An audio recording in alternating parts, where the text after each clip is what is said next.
बहुत स्वागत है जी सारिਆਂ ਦਾ। मैं हाँ सुरिंदर डल्ला। साडा बहुत ही खास प्रोग्राम खबर पड़ताल और साडे खास पत्रकार साथी मनप्रीत रंधावा जी इस प्रोग्राम ਦੇ ਵਿੱਚ ਸਾਡੇ ਨਾਲ ਜੁੜਦੇ ਨੇ। ਅੱਜ ਕਈ ਅਹਿਮ ਵਿਸ਼ੇ ਨੇ ਜਿਨ੍ਹਾਂ ਦੇ ਉੱਤੇ ਗੱਲ ਕਰਨੀ ਹੈ।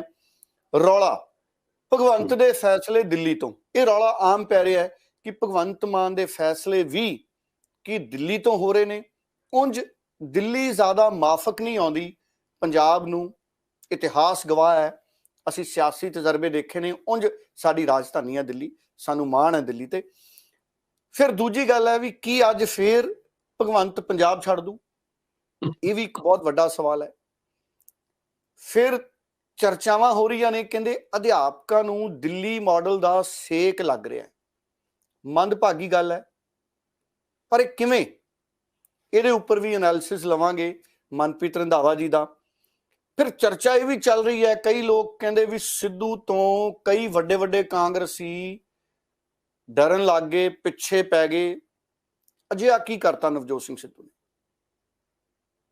ਇਹ ਵੀ ਇੱਕ ਵੱਡਾ ਸਵਾਲ ਹੈ। ਤੇ ਬਿਕਰਮ ਮਜੀਠੀਏ ਤੇ ਇੱਕ ਵਾਰ ਫੇਰ ਨਵਾਂ ਪੰਗਾ ਖੜਾ ਹੋ ਗਿਆ। ਉਂਝ ਬਿਕਰਮ ਮਜੀਠੀਏ ਦੀ ਜਾਨ ਨੂੰ ਕਈ ਪੰਗੇ ਨੇ। ਇਹ ਸਾਰਿਆਂ ਦੇ ਉੱਤੇ ਗੱਲ ਕਰਾਂਗੇ। ਸਾਡੇ ਨਾਲ ਮਨਪ੍ਰੀਤ ਰੰਧਾਵਾ ਜੀ ਮੌਜੂਦ ਨੇ। ਰੰਧਾਵਾ ਸਾਹਿਬ ਬਹੁਤ ਬਹੁਤ ਸਵਾਗਤ ਹੈ। ਬਹੁਤ ਬਹੁਤ ਧੰਨਵਾਦ ਤੁਹਾਡਾ ਡੱਲਾ ਜੀ।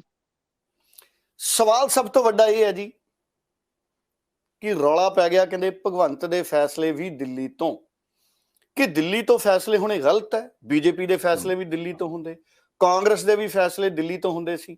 ਫਿਰ ਭਗਵੰਤ ਦੀ ਵਾਰੀ ਇੰਨਾ ਰੌਲਾ ਕਿਉਂ? ਮਨਪ੍ਰੀਤ ਰੰਧਾਵਾ ਜੀ, ਮੈਨੂੰ ਇਹ ਨਹੀਂ ਸਮਝ ਆਉਂਦਾ।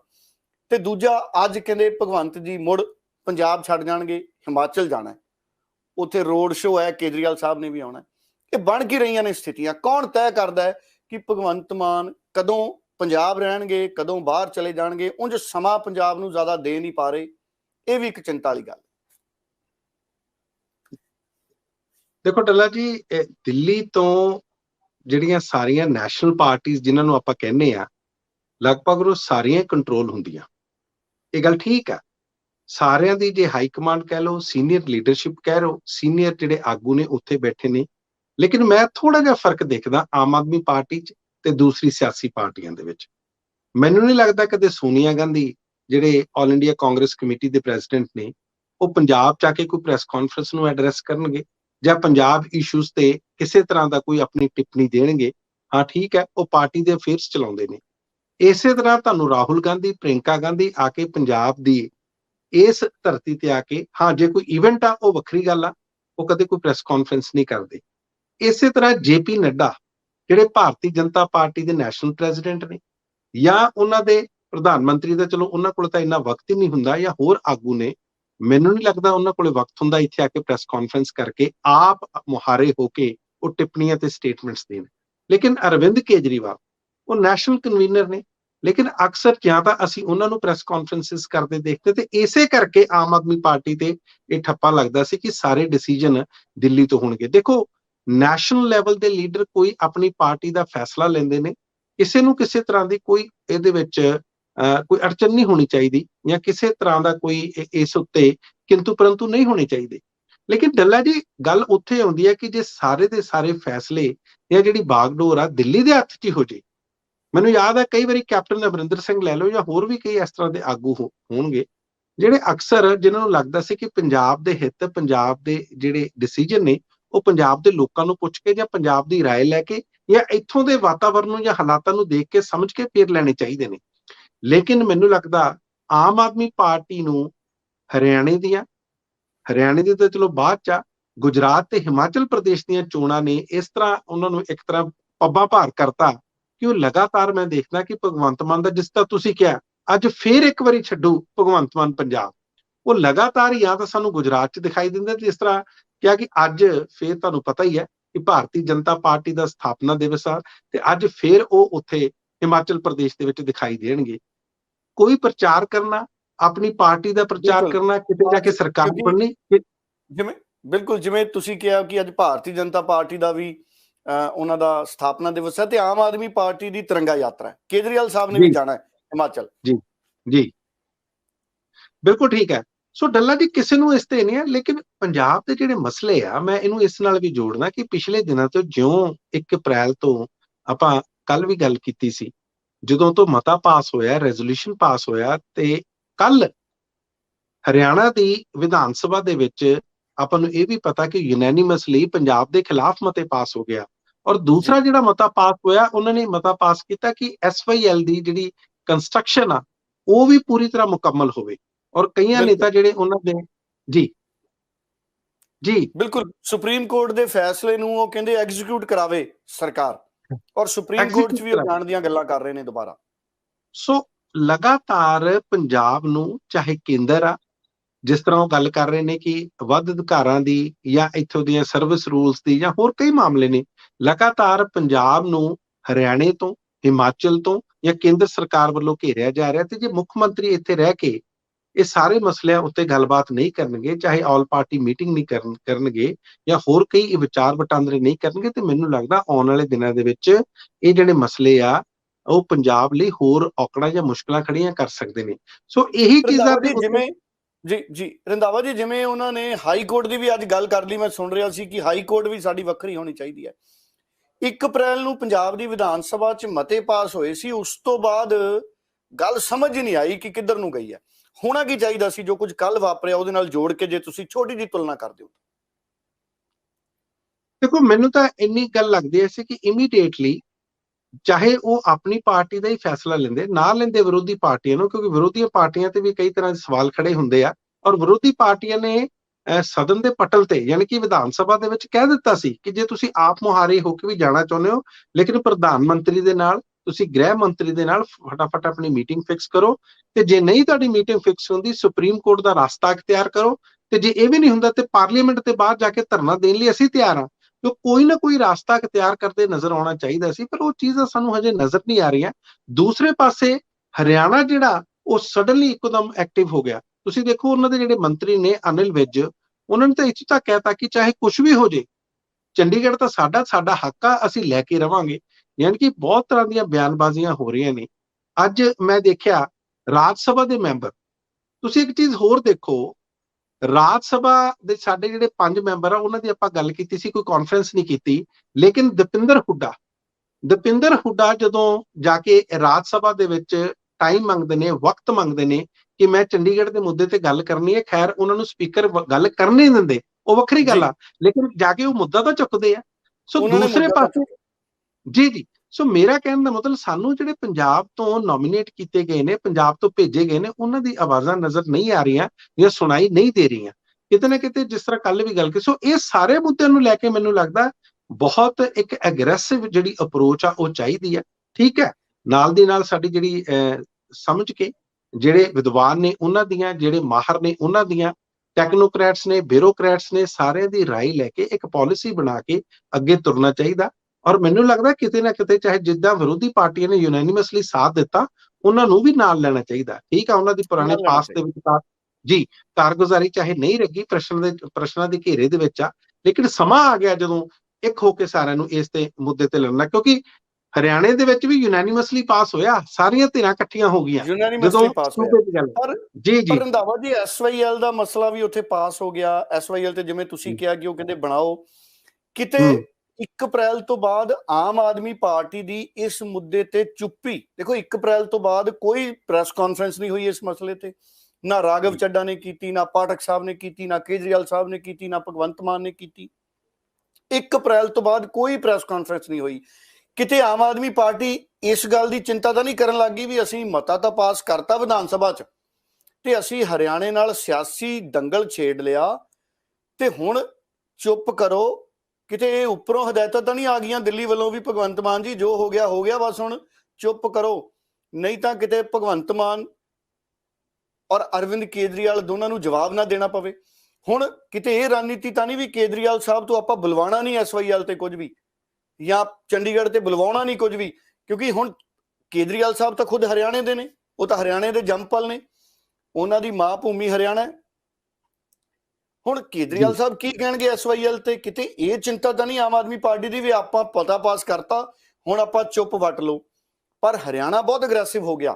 ਇਹ ਤੁਹਾਨੂੰ ਕੀ ਲੱਗਦਾ, ਚੁੱਪੀ ਆਮ ਆਦਮੀ ਪਾਰਟੀ ਦੀ, ਸਾਰੇ ਰਾਜ ਸਭਾ ਮੈਂਬਰਾਂ ਦੀ, ਕਿਤੇ ਉਹਦੇ ਪਿੱਛੇ ਇਹ ਡਰ ਤਾਂ ਨਹੀਂ ਵੀ ਕਿਤੇ ਕੇਜਰੀਵਾਲ ਸਾਹਿਬ ਨੇ ਜੇ ਕੋਈ ਬਿਆਨ ਦੇਤਾ, ਕੀ ਕਹਿਣਗੇ ਕੇਜਰੀਵਾਲ ਸਾਹਿਬ ਜੇ ਮੰਗਦੇ ਨੇ ਵੀ ਪਾਣੀ ਦਿਓ ਹਰਿਆਣੇ ਨੂੰ ਤਾਂ ਵੀ ਪੰਜਾਬ 'ਚ ਆਮ ਆਦਮੀ ਪਾਰਟੀ ਕਸੂਤੀ। ਜੇ ਕੇਜਰੀਵਾਲ ਸਾਹਿਬ ਹਰਿਆਣੇ ਲਈ ਪਾਣੀ ਨਹੀਂ ਮੰਗਦੇ ਤਾਂ ਹਰਿਆਣੇ 'ਚ ਜਿਹੜਾ ਮਾਹੌਲ ਬਣ ਰਿਹਾ ਆਪ ਦਾ ਉਹ ਪੁੱਠਾ ਪੈ ਜਾਣਾ, ਫਿਰ ਗੁਜਰਾਤ 'ਚ ਵੀ ਪੁੱਠਾ ਪੈ ਜਾਣਾ ਤੇ ਹਿਮਾਚਲ 'ਚ ਵੀ। ਇਹ ਸਿਆਸੀ ਮਜਬੂਰੀ ਤਾਂ ਨਹੀਂ ਕਿਤੇ ਬਣ ਗਈ ਕੇਜਰੀਵਾਲ ਸਾਹਿਬ ਦੀ, ਆਮ ਆਦਮੀ ਪਾਰਟੀ ਦੀ, ਇਸ ਕਰਕੇ ਇਹ ਚੁੱਪ ਚਪੀਤੇ ਫੈਸਲਾ ਕਰ ਲਿਆ ਹੋਵੇ ਵੀ ਭਾਈ ਆਪਾਂ ਪੰਜਾਬ 'ਚ ਮਤਾ ਤਾਂ ਪਾਸ ਕਰਤਾ ਤੇ ਹੁਣ ਨਾ ਬੋਲੋ। ਕਿਤੇ ਇਹ ਵੀ ਇੱਕ ਸਵਾਲ ਹੈ ਵੀ ਇਹ ਹਿੰਮਤ ਵਿਖਾ ਦੀ ਭਗਵੰਤ ਮਾਨ ਨੇ, ਇਸ ਤੋਂ ਪਹਿਲਾਂ ਕਿ ਦਿੱਲੀ ਵਾਲੇ ਰੋਕਦੇ, ਹਿੰਮਤ ਵਿਖਾ ਦੀ ਭਗਵੰਤ ਮਾਨ ਨੇ ਵੀ ਮੈਂ ਜਲਦੀ ਵਿਧਾਨ ਸਭਾ ਦਾ ਸੈਸ਼ਨ ਬੁਲਾ ਕੇ ਇੱਕ ਵਾਰੀ ਚੰਡੀਗੜ੍ਹ ਤੇ ਆਪਣੀ ਗੱਲ ਕਰਦਾ, ਕਿਤੇ ਮੁੜ ਕੇ ਰੋਕ ਹੀ ਨਾ ਲੱਗ ਜੇ ਦਿੱਲੀ ਤੋਂ ਭਾਈ। ਇਹ ਵੀ ਕਿਤੇ ਸ਼ੱਕ ਹੋ ਸਕਦਾ ਹੈ ਕੋਈ। ਦੇਖੋ ਡੱਲਾ ਜੀ, ਮੈਨੂੰ ਹਜੇ ਤੱਕ ਲੱਗਦਾ ਕਿ ਜੋ ਵੀ ਭਗਵੰਤ ਮਾਨ ਨੇ ਫੈਸਲੇ ਜੋ ਲੈ ਰਹੇ ਨੇ, ਚਾਹੇ ਉਹ ਇੱਕ ਦਿਨ ਦਾ ਜਿਹੜਾ ਸਪੈਸ਼ਲ ਇਜਲਾਸ ਬੁਲਾਇਆ ਗਿਆ ਸੀ, ਵਿਸ਼ੇਸ਼ ਇਜਲਾਸ, ਚਾਹੇ ਉਹ ਹੋਵੇ ਜਾਂ ਹੋਰ ਕਈ ਤਰ੍ਹਾਂ ਦੇ ਮੁੱਦੇ ਹੋਣ, ਉਹ ਮੈਨੂੰ ਲੱਗਦਾ ਅਰਵਿੰਦ ਕੇਜਰੀਵਾਲ ਉਹਨਾਂ ਦੀ ਸਹਿਮਤੀ ਨਾਲ, ਉਹਨਾਂ ਦੀ ਸਲਾਹ ਨਾਲ, ਉਹਨਾਂ ਦੇ ਮਸ਼ਵਰੇ ਨਾਲ ਹੀ ਲਏ ਗਏ ਆ ਜੀ। ਪਰ ਮੈਨੂੰ ਨਾਲ ਦੀ ਨਾਲ ਇਹ ਲੱਗਦਾ ਕਿ ਆਉਣ ਵਾਲੇ ਦਿਨਾਂ ਦੇ ਵਿੱਚ ਪੰਜਾਬ ਨੂੰ ਜਾਂ ਪੰਜਾਬ ਦੇ ਮੁੱਖ ਮੰਤਰੀ ਨੂੰ ਆਪਣਾ ਕੱਲਿਆਂ ਦਾ ਰਾਹ ਇਖਤਿਆਰ ਕਰਨਾ ਪਊਗਾ। ਹਰ ਡਾਇਰੈਕਸ਼ਨ ਸਲਾਹ ਮਸ਼ਵਰਾ ਤੋਂ ਲੈ ਸਕਦੇ ਨੇ, ਪਰ ਜੇ ਹਰ ਡਾਇਰੈਕਸ਼ਨ ਉਹਨਾਂ ਤੋਂ ਲੈ ਕੇ ਇਹ ਕੰਮ ਕਰਨਗੇ ਤਾਂ ਫਿਰ ਮੈਨੂੰ ਲੱਗਦਾ ਪੰਜਾਬ ਦੇ ਜਿਹੜੇ ਮੁੱਦੇ ਆ ਉਹ ਕਿਤੇ ਨਾ ਕਿਤੇ ਪਿੱਛੇ ਰਹਿ ਸਕਦੇ ਨੇ। ਅਰਵਿੰਦ ਕੇਜਰੀਵਾਲ ਨੇ ਦਿੱਲੀ ਦੇ ਮੁੱਦੇ ਵੀ ਦੇਖਣੇ ਆ, ਅਰਵਿੰਦ ਕੇਜਰੀਵਾਲ ਉਹਨਾਂ ਨੇ ਹਰਿਆਣੇ ਦੇ ਮੁੱਦੇ ਵੀ ਦੇਖਣੇ ਆ, ਤੇ ਹਰਿਆਣੇ ਦੇ ਵਿੱਚ ਉਹਨਾਂ ਨੇ ਚੋਣ ਵੀ ਲੜਨੀ ਆ। ਤੁਹਾਨੂੰ ਪਤਾ ਹੀ ਆ ਅਸ਼ੋਕ ਤੰਵਰ ਕਿਸ ਤਰ੍ਹਾਂ ਉਹਨਾਂ ਨੇ ਆਪਣੇ ਵੱਲ ਕਰ ਲਿਆ। ਇਸੇ ਤਰ੍ਹਾਂ ਉਹਨਾਂ ਦੇ ਇੱਕ ਰਾਜ ਸਭਾ ਦੇ ਮੈਂਬਰ ਆ ਸੁਸ਼ੀਲ ਕੁਮਾਰ ਗੁਪਤਾ, ਉਹ ਕਿਸ ਤਰ੍ਹਾਂ ਹਰਿਆਣੇ ਦੇ ਵਿੱਚ ਐਕਟਿਵ ਹੋ ਗਏ ਆ। ਠੀਕ ਹੈ, ਇੱਕ ਗੱਲ ਹੈ, ਮੈਂ ਤੁਹਾਡੀ ਗੱਲ ਟੋਕ ਰਿਹਾ, ਹਰਿਆਣੇ ਦੇ ਵਿੱਚ ਵੀ ਆਮ ਆਦਮੀ ਪਾਰਟੀ ਦਾ ਮਾਹੌਲ ਬਣ ਰਿਹਾ ਹੈ, ਮੈਂ ਪਤਾ ਕੀਤਾ। ਇਹੋ ਜਿਹੀ ਗੱਲ ਨਹੀਂ ਹਰਿਆਣੇ 'ਚ ਮਾਹੌਲ ਨਹੀਂ ਬਣ ਰਿਹਾ ਆਮ ਆਦਮੀ ਪਾਰਟੀ ਦਾ, ਮਾਹੌਲ ਹਰਿਆਣੇ 'ਚ ਵੀ ਬਣ ਰਿਹਾ ਪੰਜਾਬ ਦੀ ਤਰ੍ਹਾਂ ਆਮ ਆਦਮੀ ਪਾਰਟੀ ਦਾ। ਸ਼ਿਮਲੇ 'ਚ ਹਜੇ ਮੈਨੂੰ ਨਹੀਂ ਦਿਖਿਆ, ਤੁਹਾਨੂੰ ਮੈਂ ਸੱਚੀ ਦੱਸਾਂ, ਹਿਮਾਚਲ 'ਚ ਮੈਨੂੰ ਇੰਨਾ ਨਹੀਂ ਦਿਖਿਆ, ਲੇਕਿਨ ਹਰਿਆਣੇ 'ਚ ਫਿਰ ਵੀ ਮਾਹੌਲ ਬਣ ਰਿਹਾ ਜੀ। ਸੋ ਡੱਲਾ ਜੀ, ਇੱਕ ਪਾਸੇ ਤਾਂ ਹਰਿਆਣੇ ਦੇ ਵਿੱਚ ਆਪਾਂ ਜਾ ਕੇ ਆਪਣੀ ਸਰਕਾਰ ਬਣਾਉਣ ਦੀ ਕੋਸ਼ਿਸ਼ ਆ, ਕੋਈ ਗਲਤ ਗੱਲ ਨਹੀਂ ਹੈ, ਜਾਂ ਗੁਜਰਾਤ ਵੀ ਤੁਸੀਂ ਜਾਓ, ਹਿਮਾਚਲ ਵੀ ਜਾਓ, ਲੇਕਿਨ ਪੰਜਾਬ ਦੇ ਜਿਹੜੇ ਭਖਦੇ ਮਸਲੇ ਨੇ, ਪੰਜਾਬ ਦੇ ਬਹੁਤ ਇਸ ਟਾਈਮ ਜਿਹੜੇ ਮਸਲੇ ਨੇ ਉਸ ਲੈਵਲ ਤੇ ਪਹੁੰਚ ਗਏ ਨੇ ਜਿੱਥੇ ਸਿੱਧੀ ਕੇਂਦਰ ਦੇ ਨਾਲ ਜਾਂ ਹਰਿਆਣੇ ਦੇ ਨਾਲ ਲੜਾਈ ਲੜਨੀ ਪੈਣੀ ਆ, ਔਰ ਕਈ ਪੱਧਰਾਂ ਤੇ ਲੜਨੀ ਪੈਣੀ ਆ। ਉਹ ਸਿਆਸੀ ਵੀ ਆ, ਉਹ ਕਾਨੂੰਨੀ ਵੀ ਹੋ ਸਕਦੀ ਆ, ਉਹ ਸਮਾਜਿਕ ਲੜਾਈ ਜਿਹੜੀ ਆ ਉਹ ਵੀ ਹੋ ਸਕਦੀ ਆ। ਸੋ ਇਹਨਾਂ ਸਾਰੀਆਂ ਲੜਾਈਆਂ ਨੂੰ, ਹੁਣ ਮੈਂ ਕੱਲ ਸੁਣ ਰਿਹਾ ਸੀ ਸੁਨੀਲ ਜਾਖੜ ਜਿਹੜੇ ਕਾਂਗਰਸ ਦੇ ਲੀਡਰ ਆ, ਉਹ ਇੱਥੇ ਤੱਕ ਕਹਿ ਰਹੇ ਸੀ ਕਿ ਇਹਦੇ ਨਾਲ ਆਪਸ ਦੇ ਵਿੱਚ ਭਾਈਚਾਰੇ ਦਾ ਵੀ ਕੋਈ ਫਰਕ ਪੈ ਸਕਦਾ, ਕਿਉਂਕਿ ਸਿੰਘੂ ਬਾਰਡਰ ਤੇ ਤਾਂ ਭਾਈਚਾਰਾ ਬਹੁਤ ਦਿਖਿਆ, ਪਰ ਜਿਉਂ-ਜਿਉਂ ਮਸਲਾ ਭਖੂਗਾ ਆਪਸ ਦੇ ਵਿੱਚ ਮਤਭੇਦ ਪੈਦਾ ਹੋ ਸਕਦੇ ਨੇ, ਲੋਕਾਂ ਦੇ ਵਿੱਚ ਵਿਤਕਰੇ ਪੈਦਾ ਹੋ ਸਕਦੇ ਆ, ਇਸ ਤਰ੍ਹਾਂ ਦੀ ਵੀ ਗੱਲ ਕਰ ਰਹੇ ਸੀ। ਪਰ ਰੰਧਾਵਾ ਜੀ, ਮੈਂ ਨਿੱਜੀ ਤੌਰ ਤੇ ਨਾ ਸੁਨੀਲ ਜਾਖੜ ਦੇ ਬਿਆਨਾਂ ਨਾਲ ਇਹਨਾਂ ਤੇ ਸਹਿਮਤ ਨਹੀਂ। ਸੁਨੀਲ ਜਾਖੜ ਸਾਹਿਬ ਨੇ ਕਈ ਵਾਰੀ ਇਸ ਤਰੀਕੇ ਦੀ ਗੱਲ ਕੀਤੀ ਹੈ, ਬੜੇ ਸਤਿਕਾਰਯੋਗ ਨੇ, ਬੜੇ ਸਿਆਣੇ ਨੇ। ਦੇਖੋ ਉਹਨਾਂ ਦੇ ਪਿਤਾ ਜੀ ਦਾ ਕਿੱਡਾ ਤਜਰਬਾ ਸੀ, ਹੁਣ ਤਾਂ ਜਾਖੜ ਸਾਹਿਬ ਵੀ ਮੈਨੂੰ ਲੱਗਦਾ 65 ਸਾਲ ਟੱਪ ਗਏ ਹੋਣੇ, 70 ਦੇ ਨੇੜੇ ਹੋਣੇ ਸ਼ਾਇਦ, ਬੜੀ ਸਿਆਣੀ ਉਮਰ ਹੈ। ਪਰ ਆਹ ਗੱਲ ਉਹਨਾਂ ਦੀ ਮੈਨੂੰ ਜੱਚੀ ਨਹੀਂ, ਕਈ ਵਾਰੀ ਜਿਹੜੀ ਉਹਨਾਂ ਨੇ ਗੱਲਾਂ ਕੀਤੀਆਂ ਨੇ, ਹਾਂ 67 ਵਰਿਆਂ ਦੇ ਹੈ, ਕਿਉਂਕਿ ਮੈਨੂੰ ਇਹ ਲੱਗਦਾ ਅਸੀਂ ਕਿਸਾਨ ਅੰਦੋਲਨ ਦੇਖਿਆ, ਹਰਿਆਣੇ ਤੇ ਪੰਜਾਬ 'ਚ ਫਰਕ ਕੋਈ ਨਹੀਂ, ਉਹੀ ਕਿਸਾਨ ਹਰਿਆਣੇ ਦੇ, ਉਹੀ ਪੰਜਾਬ ਦੇ। ਹਾਲਾਂਕਿ ਹਰਿਆਣੇ ਦੇ ਮਨੋਹਰ ਲਾਲ ਖੱਟੜ ਸਾਹਿਬ ਨੇ ਪੱਥਰ ਲਾਤੇ ਸੜਕਾਂ ਤੇ, ਸੜਕਾਂ ਪੱਟਤੀਆਂ, ਟੋਏ ਪੱਟਤੇ, ਪਰ ਹਰਿਆਣੇ ਦੇ ਕਿਸਾਨਾਂ ਨੇ ਪੰਜਾਬ ਦੇ ਕਿਸਾਨਾਂ ਦਾ ਸਾਥ ਦਿੱਤਾ। ਮੈਨੂੰ ਇਹ ਲੱਗਦਾ ਜੀ SYL ਦਾ ਫੈਸਲਾ ਪੰਜਾਬ ਤੇ ਹਰਿਆਣੇ ਦੇ ਕਿਸਾਨਾਂ ਨੇ ਕਰਨਾ ਹੁੰਦਾ ਨਾ, ਉਹਨਾਂ ਨੇ ਆਪਸੀ ਸਹਿਮਤੀ ਨਾਲ ਕਰ ਦੇਣਾ ਸੀ। ਉਹੀ ਸੁਪਰੀਮ ਕੋਰਟ ਕਹਿ ਰਹੀ ਹੈ ਕਿ ਭਾਈ ਪੰਜਾਬ ਤੇ ਹਰਿਆਣਾ ਤੁਸੀਂ ਆਪਸੀ ਸਹਿਮਤੀ ਨਾਲ ਨਿਬੇੜ ਲਓ। ਦੇਖੋ ਗੱਲਬਾਤ ਨਾਲ ਹਰ ਮਸਲੇ ਦਾ ਹੱਲ ਹੋ ਸਕਦਾ। ਮੈਂ ਤਾਂ ਅੱਜ ਵੀ ਬੇਨਤੀ ਕਰਦਾ ਕਿ ਭਗਵੰਤ ਮਾਨ ਔਰ ਮਨੋਹਰ ਲਾਲ ਖੱਟੜ ਭਾਈ ਤੁਸੀਂ ਮੀਟਿੰਗ ਕਰ ਲਓ ਇਕੱਠੀ ਪੰਜਾਬ ਤੇ ਹਰਿਆਣੇ ਦੇ ਹਿੱਤ ਲਈ। ਅਸੀਂ ਕਿੱਥੇ ਚਾਹੁੰਦੇ ਹਾਂ ਪੰਜਾਬ ਤੇ ਹਰਿਆਣਾ ਕੋਈ ਟਕਰਾਅ ਹੋਵੇ, ਜਿਹੜਾ ਹੱਕ ਹਰਿਆਣੇ ਦਾ ਹਰਿਆਣੇ ਨੂੰ ਦਿਓ, ਜਿਹੜਾ ਪੰਜਾਬ ਦਾ ਉਹ ਪੰਜਾਬ ਨੂੰ ਦਿਓ। ਪਰ ਗੱਲ ਇਹ ਹੈ ਵੀ ਭਗਵੰਤ ਮਾਨ ਕੀ ਮਨੋਹਰ ਲਾਲ ਖੱਟੜ ਨਾਲ ਮੀਟਿੰਗ ਕਰਨਗੇ ਜਾਂ ਮਨੋਹਰ ਲਾਲ ਖੱਟੜ ਭਗਵੰਤ ਮਾਨ ਨਾਲ ਮੀਟਿੰਗ ਕਰਨਗੇ? ਮਸਲਾ ਆਮ ਲੋਕਾਂ ਦਾ ਤਾਂ ਮੈਂ ਮੰਨਦਾ ਹੀ ਨਹੀਂ। ਸੁਨੀਲ ਜਾਖੜ ਸਾਹਿਬ ਆਮ ਲੋਕਾਂ ਦਾ ਮਸਲਾ ਬਣਾ ਰਹੇ ਨੇ, ਆਮ ਲੋਕਾਂ ਦਾ ਮਸਲਾ ਨਹੀਂ ਹੈ ਇਹ, ਮਸਲਾ ਹੀ ਸਿਆਸੀ ਹੈ, ਇਹ ਸਰਕਾਰਾਂ ਦਾ ਮਸਲਾ ਹੈ। ਕਦੀ ਹਰਿਆਣੇ ਦੀ ਸਰਕਾਰ, ਪੰਜਾਬ ਦੀ ਸਰਕਾਰ, ਕੇਂਦਰ ਦੀ ਸਰਕਾਰ, ਦਿੱਲੀ ਦੀ ਸਰਕਾਰ, ਇਹ ਮਸਲੇ ਇਹਨਾਂ ਦੇ ਨੇ, ਲੋਕਾਂ ਦੇ ਨਹੀਂ ਹੈ। ਲੀਡਰ ਤਾਂ ਫੁੱਟ ਪਾਉਣ ਦੀ ਕੋਸ਼ਿਸ਼ ਕਰਦੇ ਨੇ, ਮੈਂ ਇੱਥੋਂ ਤੱਕ ਕਹੂੰਗਾ। ਆਮ ਲੋਕ ਇਕੱਠੇ ਨੇ, ਮਸਲਾ ਤਾਂ ਆਪਣੇ ਰੰਧਾਵਾ ਸਾਹਿਬ ਦੇਖੋ ਕਾਂਗਰਸ ਨੇ ਸ਼ੁਰੂ ਕੀਤੀ ਸੀ ਇਹ ਖੇਡ, ਪੁਨਰਗਠਨ ਪੰਜਾਬ ਦਾ ਕੀਤਾ ਹੀ ਕਾਂਗਰਸ ਨੇ ਸੀ, ਉਦੋਂ ਤਾਂ ਬੀਜੇਪੀ ਵੀ ਨਹੀਂ ਸੀ ਜੰਮੀ। ਹਾਂਜੀ ਰੰਧਾਵਾ ਸਾਹਿਬ, ਤਾਂ ਇਸ ਕਰਕੇ ਮਸਲੇ ਵਿਗੜ ਗਏ। ਪਰ ਹੁਣ ਜਿਹੜੀ ਗੱਲ ਆ ਗਈ ਕਿ ਹੁਣ ਆਮ ਆਦਮੀ ਪਾਰਟੀ ਨੂੰ ਇਹ ਚਿੰਤਾ ਹੈ ਵੀ ਜੇ ਅਸੀਂ ਕੇਜਰੀਵਾਲ ਸਾਹਿਬ ਨੂੰ ਇਹਦੇ ਚ ਪਾ ਲਿਆ ਕਿਤੇ ਗੱਲ ਵਿਗੜ ਹੀ ਨਾ ਜਾਵੇ। ਬਾਬਾ ਛੋਟਾ ਜਿਹਾ ਜਵਾਬ ਦੇ ਦਿਓ। ਨਹੀਂ, ਮੈਂ ਥੋੜਾ ਜਿਹਾ ਜਿਹੜਾ ਉਹ ਗੱਲ ਸਪਸ਼ਟ ਕਰਦਾ ਕਿ ਜਿਸ ਤਰ੍ਹਾਂ ਸੁਨੀਲ ਜਾਖੜ ਦੀ ਆਪਾਂ ਗੱਲ ਕੀਤੀ ਸੀ, ਉਹ ਠੀਕ ਆ, ਉਹਨਾਂ ਦਾ ਇੱਕ ਮਤ ਹੋ ਸਕਦਾ ਔਰ ਆਪਾਂ ਬਿਲਕੁਲ, ਮੈਂ ਵੀ ਉਹਨਾਂ ਦੀ ਇਸ ਗੱਲ ਨਾਲ ਸਹਿਮਤ ਨਹੀਂ ਆ। ਲੇਕਿਨ ਨਾਲ ਦੀ ਨਾਲ ਸਾਨੂੰ ਇਹ ਵੀ ਦੇਖਣਾ ਪਊਗਾ ਕਿ ਇਹ ਜਿਹੜੇ ਮਸਲੇ ਨੇ, ਜਿਹੜੇ ਪਾਣੀਆਂ ਦੇ ਮਸਲੇ ਆ, ਅਕਸਰ ਜਾਂ ਆਖਿਰਕਾਰ ਪ੍ਰਭਾਵਿਤ ਕਿਹਨੂੰ ਕਰਨਗੇ? ਉਹ ਤਾਂ ਆਮ ਲੋਕਾਂ ਨੂੰ ਕਰਨਗੇ। ਜੇ ਪਾਣੀ ਆ, ਜੇ ਪਾਣੀ ਦਾ ਅੱਜ ਦੀ ਤਾਰੀਖ ਦੇ ਵਿੱਚ ਜਿੰਨੀਆਂ ਸਟੱਡੀਜ਼ ਹੋਈਆਂ, ਇਸ ਤੇ ਆਪਾਂ ਕਿਸ ਦਿਨ ਗੱਲ ਵੀ ਕਰਾਂਗੇ, ਇੱਕ ਅਲੱਗ ਪ੍ਰੋਗਰਾਮ ਕਰ ਲਾਂਗੇ। ਪਾਣੀ ਹੈ ਨਹੀਂ ਅੱਜ ਸਾਡੇ ਕੋਲੇ ਇੰਨਾ, ਉਹ ਬਿਲਕੁਲ ਗੱਲ ਠੀਕ ਹੈ, ਪਾਣੀ ਹੈ ਨਹੀਂ ਗਾ। ਦੂਸਰੇ ਪਾਸੇ ਪਾਣੀ ਦਾ ਜਿਹੜਾ ਪੱਧਰ ਆ, ਜਿਹੜਾ ਗਰਾਊਂਡ ਵਾਟਰ ਲੈਵਲ ਆ, ਉਹ ਬਹੁਤ ਸਾਰੀਆਂ ਥਾਵਾਂ ਤੇ ਥੱਲੇ ਚਲਾ ਗਿਆ। ਤੁਸੀਂ ਦੇਖੋ, ਇੱਕ ਸਟੱਡੀ ਕਰਵਾਈ ਗਈ ਆ ਪੰਜਾਬ ਸਰਕਾਰ ਵੱਲੋਂ, ਉਹ ਕਹਿੰਦੇ 79%, ਨੀਅਰਲੀ 80% ਜਿਹੜੀ ਆ ਵਾਟਰ ਦੀ ਪੰਜਾਬ ਦੇ ਖੇਤਰਾਂ ਦੇ ਵਿੱਚ ਪਾਣੀ ਦੀ ਓਵਰ ਯੂਜ਼ ਹੋ ਗਿਆ, ਪਾਣੀ ਜ਼ਿਆਦਾ ਓਵਰ ਐਕਸਪਲੋਇਟੇਸ਼ਨ ਹੋ ਗਈ ਆ। ਤੇ ਰਹਿ ਕੀ ਗਿਆ ਸਾਡੇ ਕੋਲ? 138 ਬਲਾਕਸ ਨੇ, 138 ਬਲਾਕਸ ਦੇ ਵਿੱਚੋਂ 109 ਬਲਾਕਸ ਆ ਜਿਹੜੇ ਉਹ ਓਵਰ ਐਕਸਪਲੋਇਟਡ ਆ। ਇਸੇ ਤਰ੍ਹਾਂ ਹਰਿਆਣੇ ਦੀ ਵੀ ਆਪਾਂ ਗੱਲ ਕਰੀਏ, ਕਿਉਂਕਿ ਹਰਿਆਣਾ ਵੀ ਭਾਰਤ ਦਾ ਹੀ ਇੱਕ ਸੂਬਾ, ਉਹੀ ਸਥਿਤੀ ਹੈ। ਤੁਸੀਂ ਦੇਖੋ ਖਾਸ ਤੌਰ ਤੇ ਉਹਨਾਂ ਦੇ ਜਿਹੜੇ ਦੱਖਣੀ ਇਲਾਕੇ ਨੇ, ਉੱਥੇ ਤੁਸੀਂ ਦੇਖੋ ਡੱਲਾ ਜੀ 1700 ਫੁੱਟ ਤੱਕ ਪਾਣੀ ਚਲਾ ਗਿਆ। ਪੀਣ ਵਾਲੇ ਪਾਣੀ ਦੀ ਉਹਨਾਂ ਨੂੰ ਵੀ ਪ੍ਰੋਬਲਮ ਆ। ਸੋ ਤੁਹਾਡੀ ਗੱਲ ਮੈਂ ਬਿਲਕੁਲ ਤੁਹਾਡੇ ਨਾਲ ਸਹਿਮਤ ਆ ਕਿ ਕਿਆ ਹੀ ਵਧੀਆ ਹੋਵੇ ਜੇ ਮਨੋਹਰ ਲਾਲ ਖੱਟਰ ਤੇ ਭਗਵੰਤ ਮਾਨ ਸਿਰ ਜੋੜ ਕੇ ਬੈਠਣ, ਆਪਸ ਦੇ ਵਿੱਚ ਗੱਲਬਾਤ ਕਰਨ। ਜੇ ਭਗਵੰਤ ਮਾਨ ਸਹੁੰ ਚੱਕਣ ਤੋਂ ਬਾਅਦ ਉਹਨਾਂ ਨਾਲ ਮਨੋਹਰ ਲਾਲ ਖੱਟਰ ਹੋਣਾ ਨਾਲ ਹੋਲੀ ਖੇਲਣ ਜਾ ਸਕਦੇ ਆ, ਜਿਸ ਦਿਨ ਹੋਲੀ ਦਾ ਮਤਲਬ ਹੀ ਭਾਈਚਾਰਾ, ਤੇ ਹੁਣ ਕਿਉਂ ਨਹੀਂ ਬੈਠ ਸਕਦੇ? ਹੁਣ ਤਾਂ ਮਸਲਾ ਜਿਹੜਾ ਹੈਗਾ ਸਾਰਿਆਂ ਲਈ ਹੈ। ਅਕਸਰ ਤਾਂ ਇਹ ਲੋਕਾਂ ਨੂੰ ਹੀ ਪ੍ਰਭਾਵਿਤ ਕਰਨਾ, ਕਿਸਾਨਾਂ ਨੂੰ ਪ੍ਰਭਾਵਿਤ ਕਰਨਾ ਜਿਨ੍ਹਾਂ ਨੇ ਪਾਣੀ ਆ। ਔਰ ਤੁਸੀਂ ਦੇਖੋ ਜਿਹੜਾ ਝੋਨੇ ਤੇ ਵੀਟ ਦਾ ਸਾਈਕਲ ਹੈ, ਇਸ ਤੇ ਵੀ ਆਪਾਂ ਗੱਲ ਕਰਾਂਗੇ ਕਿ ਇਸ ਨੇ ਗਰਾਊਂਡ ਵਾਟਰ ਦਾ, ਔਰ ਦੋਨਾਂ ਸੂਬਿਆਂ ਨੂੰ ਫਰਕ ਆ, ਕਿਉਂਕਿ ਸੈਂਟਰਲ ਪੂਲ ਦੇ ਵਿੱਚ ਹਰਿਆਣੇ ਦੀ ਵੀ ਕੰਟਰੀਬਿਊਸ਼ਨ ਆ, ਪੰਜਾਬ ਦੀ ਤਾਂ ਕੰਟਰੀਬਿਊਸ਼ਨ ਆਪਾਂ ਮੰਨ ਕੇ ਚੱਲਦੇ ਹੀ ਆ। ਕਈ ਵਾਰੀ ਪੰਜਾਬ ਨਾਲੋਂ ਹਰਿਆਣੇ ਦੀ ਕੰਟਰੀਬਿਊਸ਼ਨ ਵਧੀ ਵੀ ਹੈ ਜੀ, ਅਨਾਜ ਦੀ ਜੀ। ਇਹ ਮੁਕਾਬਲਾ ਹੈ, ਹੁਣ ਮੁਕਾਬਲਾ ਹੈ। ਮੈਂ ਰੰਧਾਵਾ ਜੀ, ਮੈਂ 1997, 1998, 1999 ਜੀ ਪੰਜਾਬ ਖੇਤੀਬਾੜੀ ਯੂਨੀਵਰਸਿਟੀ ਦੇ ਵਿੱਚ ਮੈਂ ਬਹੁਤ ਰਿਪੋਰਟਿੰਗ ਕੀਤੀ ਹੈ ਐਗਰੀਕਲਚਰ ਦੀ। ਡਾਕਟਰ ਗੁਰਚਰਨ ਸਿੰਘ ਕਾਲਕਟ ਜਦੋਂ ਵਾਈਸ ਚਾਂਸਲਰ ਹੁੰਦੇ ਸੀ, ਉਹਨਾਂ ਨੇ ਸਭ ਤੋਂ ਪਹਿਲਾਂ ਇਹ ਸੁਨੇਹਾ ਦਿੱਤਾ ਸੀ ਪੰਜਾਬ ਦੇ ਲੋਕਾਂ ਨੂੰ ਵੀ ਭਾਈ ਸਾਡੇ ਕੋਲੇ 15-20 ਸਾਲ ਨੇ, ਜੇ ਅਸੀਂ ਪਾਣੀ ਨਾ ਸਾਂਭਿਆ ਤੇ ਸਧਾਰਨ ਪੰਪ ਬੰਦ ਹੋ ਜਾਣਗੇ, ਸੈਂਟਰੀਫਿਊਗਲ ਪੰਪ ਲੱਗਣਗੇ। ਉਹੀ ਕੰਮ ਹੋਇਆ, ਸਧਾਰਨ ਮੋਟਰਾਂ ਨੇ ਪਾਣੀ ਖਿੱਚਣਾ ਛੱਡਤਾ। ਸੈਂਟਰੀਫਿਊਗਲ ਪੰਪ ਅੱਜ ਕੱਲ੍ਹ ਲੱਗਦੇ ਨੇ, ਬੜੇ ਮਹਿੰਗੇ ਨੇ ਜੀ, ਬੜੇ ਮਹਿੰਗੇ ਨੇ। ਔਰ ਉਹਨਾਂ ਨੇ ਕਿਹਾ ਸੀ 15-20-25 ਸਾਲ ਚ ਅਸੀਂ ਬੰਜਰ ਹੋ ਜਾਾਂਗੇ। 97 ਤੋਂ ਤੁਸੀਂ ਅੱਜ ਜੋੜ ਲਓ, ਸਥਿਤੀ ਆ ਗਈ। ਜੂਨ ਜੁਲਾਈ ਚ ਇਸ ਵਾਰ ਵੀ ਖਬਰ ਆ ਸਕਦੀ ਹੈ ਮੰਦਭਾਗੀ ਕਿ ਪੰਜਾਬ ਬੰਜਰ ਹੋਣਾ ਸ਼ੁਰੂ ਹੋ ਗਿਆ। ਇਹ ਹਕੀਕਤ ਹੈ ਜੀ। ਜਿੱਥੋਂ ਜ਼ਮੀਨ ਹੇਠੋਂ ਪਾਣੀ ਨਿਕਲਣਾ ਬੰਦ ਹੋ ਗਿਆ, ਸਭ ਤੋਂ ਵੱਡੇ ਸੈਂਟਰੀਫਿਊਗਲ ਪੰਪ ਨੇ ਵੀ ਜਿੱਦਣ ਪਾਣੀ ਕੱਢਣਾ ਬੰਦ ਕਰਤਾ, ਉਦੋਂ ਅਸੀਂ ਬੰਜਰ ਆ। ਮਨਪ੍ਰੀਤ ਰੰਧਾਵਾ ਜੀ, ਅਸੀਂ ਬੰਜਰ ਹੋਣ ਦੇ ਮੂੰਹ ਤੇ ਖੜੇ ਆ। ਕਿਸੇ ਵੇਲੇ ਵੀ ਇਹ ਮੰਦਭਾਗੀ ਖਬਰ ਆ ਸਕਦੀ ਹੈ ਕਿ ਪੰਜਾਬ ਦਾ ਹਿੱਸਾ ਬੰਜਰ ਹੋ ਗਿਆ, ਔਰ ਇਹੀ ਸੱਚਾਈ ਹੈ। ਇਹ ਸਮਝਾਉਣੀ ਪੈਣੀ ਸਾਨੂੰ, ਹਰਿਆਣੇ ਦੇ ਮੁੱਖ ਮੰਤਰੀ ਨੂੰ ਵੀ, ਇਹ ਕੇਂਦਰ ਸਰਕਾਰ ਨੂੰ ਵੀ ਸਮਝਾਉਣੀ ਪੈਣੀ ਹੈ। ਤੁਸੀਂ ਪਾਣੀ ਹਰਿਆਣੇ ਨੂੰ ਦੇਣਾ ਹੈ, ਜੀ ਸਦਕੇ ਦਿਓ। ਕਿੱਦਾਂ ਦਿਓ? ਸਾਡਾ ਫਾਲਤੂ ਪਾਣੀ ਰਾਵੀ ਨੂੰ ਜਾ ਰਿਹਾ। ਜਵਾਹਰ ਲਾਲ ਨਹਿਰੂ ਵੇਲੇ ਦਾ ਕਹਿੰਦੇ ਪ੍ਰੋਜੈਕਟ ਚੱਲਦਾ ਹੈ, ਉਹ ਅੱਜ ਤੱਕ ਨਹੀਂ ਮੁਕੰਮਲ ਹੋਇਆ। ਦੱਸੋ, ਅਸੀਂ ਪੁਲ ਬਣਾਤੇ, ਸੜਕਾਂ ਬਣਾਤੀਆਂ, ਅੰਨੇਵਾਹ ਸ਼ਹਿਰੀਕਰਨ ਕਰਤਾ। ਭਾਈ ਜਿਹੜਾ ਪਾਕਿਸਤਾਨ ਦੇ ਨਾਲ ਜਲ ਸਮਝੌਤਿਆਂ ਤੋਂ ਵੱਧ ਪਾਣੀ ਜਾ ਰਿਹਾ ਹੈ, ਉਹ ਅਸੀਂ ਰੋਕ ਨਹੀਂ ਸਕੇ। ਸੋ ਕਿਤੇ ਨਾ ਕਿਤੇ ਸਾਡੀਆਂ ਕੇਂਦਰ ਸਰਕਾਰਾਂ ਦੀਆਂ ਵੀ ਕਮੀਆਂ ਤਾਂ ਰਹੀਆਂ ਹੀ ਨੇ ਰੰਧਾਵਾ ਜੀ, ਅਸੀਂ ਭੁਗਤ ਰਹੇ ਹਾਂ ਹੁਣ ਸਾਰੇ ਜੀ।